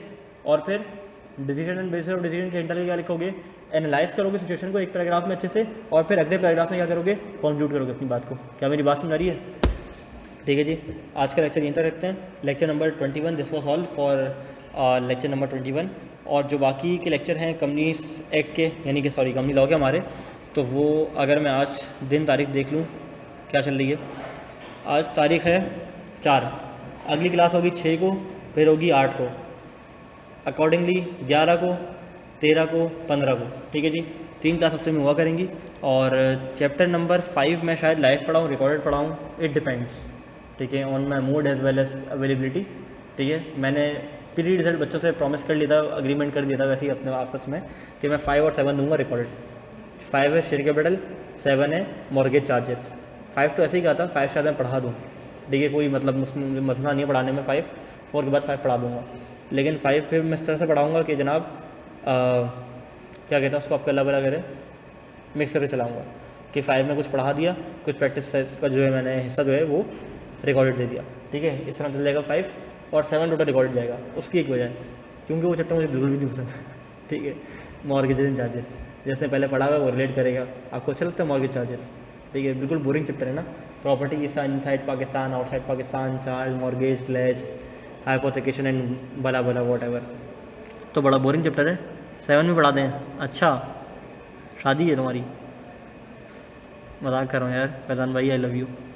7 यार देखो डिपेंड करता है ना। अब देखो दिसंबर की अटैम्प्ट आ रही है और आज से ठीक 30 दिन बाद मेरा कॉर्पोरेट लॉ का पेपर है, ठीक है। 2 ही दे रहा हूँ, तुम लोग की मोहब्बत 3 नहीं दे रहा। क्वालिफाइंग डंडी सी की छोड़ दी, मेरा टैक्स अगली बार दे दूँगा, अभी लॉ और एमएसए हो जाएगा, तो मुझे पढ़ना है और मुझे पढ़ना पड़ेगा अच्छा खासा। अगर मैंने 7 भी पढ़ाया तो फिर उतना टाइम में थोड़ा सा इसमें ज़्यादा लग जाए तो मैं चाह नहीं रहा टाइम वेस्ट हो, फिर रिग्रेट होता है ना टाइम के बाद कि यार काश पढ़ लेता, निकल जाता पेपर। तो पढ़ने के लिए टाइम ही टाइम है, लेकिन थोड़ा सा मुझे बैच स्लो करना पड़ेगा, ठीक है जी। 7 बकवास है वो करवा दें, 5 रिकॉर्डेड देते हैं, तो बकवास है अभी तो रिकॉर्ड दे रहा हूँ, 4 मरतबा देखो उसको, ठीक है। सर बस आप हमें पास करा दें, यही हुसैन, यही स्पिरिट चाहिए। लास्ट बैच में मेरे जो बच्चे थे ना, उनसे मुझे बड़ी उम्मीद थी, उन्होंने मुझे बड़ा सपोर्ट किया। मैंने उनको कहा कि देखो मेरा पहला बैच है, पहले तो first of all thank you, तुम लोगों ने भरोसा किया, ठीक है। और सर अहमद के नाम पर तो बड़ा बच्चों ने भरोसा किया, क्योंकि उनको पता था सर अहमद अगर एक बंदे को लेकर आए तो वो फारग नहीं है, कुछ ना कुछ इसको आता होगा। सबसे पहले तो मैंने उनको थैंक यू किया, जिन्होंने मुझ पर भरोसा किया, वो मेरे पहले बैच में आगे बैठ गए। और मैंने उनको बताया कि देखो सी का पहला बैच है, लेकिन पढ़ा पहली बार नहीं रहा, इससे पहले ये सब चीज़ें पढ़ा चुका हूँ, इतना एक्सपीरियंस है टीए का, तो टीचिंग तो मुझे आती है और टीचिंग मेरा शौक है, बाय मजबूरी नहीं पढ़ा रहा, बाय पैशन पढ़ाता हूँ, और ये मेरा शौक है पढ़ाना। तो बच्चे समझ गए। फिर जब उनको पढ़ाना शुरू किया तो उनको समझ आ गई, मॉक्स भी हो रहे हैं, असाइनमेंट भी हो रही है, क्वेरी भी आंसर हो रही है, सवाल अटैम्प्ट करें तो सवाल भी अटैम्प्ट हो रहे हैं, उनको समझ आ गई यार ये करवा देगा। और बच्चों ने भरोसा भी किया और मुझ पर छोड़ दिया कि जनाब आपने जब क्लास लगानी लगाओ, हम आएंगे। तो जब उन्होंने भरोसा किया ना, फिर मैंने अपना 100% दिया। तो तुम लोग से भी ये दरख्वास्त है कि थोड़ा सा बस तुम लोगों ने कॉपरेट करना है, और पास तो अल्लाह ताला की ज़ात ने कराना है हुसैन गाजी। मेरी बस एफर्ट है, कोशिशें, दुआ है अल्लाह ताला से कि अल्लाह ताला से हम सबको पास कराए, लेकिन उसके लिए बस तुम लोगों को करनी है मेरी सपोर्ट कैसे करोगे? 100% लेक्चर लोगे, जैसे मैं कहता हूँ 100% लेक्चर लोगे, 100% अटेंडेंस, 100% नोटिंग, 100% क्विज, ठीक है, और 100% पार्टिसिपेशन। ये चीज़ें तुमने 100% कर दी, पेपर पास होता है। 100% तैयारी करना है और 100% पेपर करके आना है, ये कर दिया पेपर नहीं रुकता, ठीक है जी। और जो मैं क्विज दे रहा हूँ, मॉक दे रहा हूँ, वो करने हैं, अगर वो नहीं किए तो फिर फेल हो गए, मेरी जिम्मेदारी नहीं है, वो तो वैसे भी नहीं है, ठीक है। लेकिन जो थोड़ी बहुत मुझे गिल्ट होता है ना तुम लोगों के फेल होने का, वो फिर उसमें भी नहीं होगा। क्यों? क्योंकि करते ही नहीं हो, खुद फेल होने की नीयत से क्लास में आए हो। बात समझ आ रही है? चलो जी, this was all for today's class. इंशाल्लाह मिलते हैं chapter number 4 chief executive and other officers के साथ, इसी अपने पन के साथ कि अपना बहुत सारा ख्याल रखिएगा, और किसी बेहतर रूम में, not this room, I don't like this, ठीक है। वहाँ मिलेंगे या तो ऑडी 1 में मिलेंगे इंशाल्लाह, अच्छे वाले रूम में। अपना बहुत सारा ख्याल रखिएगा।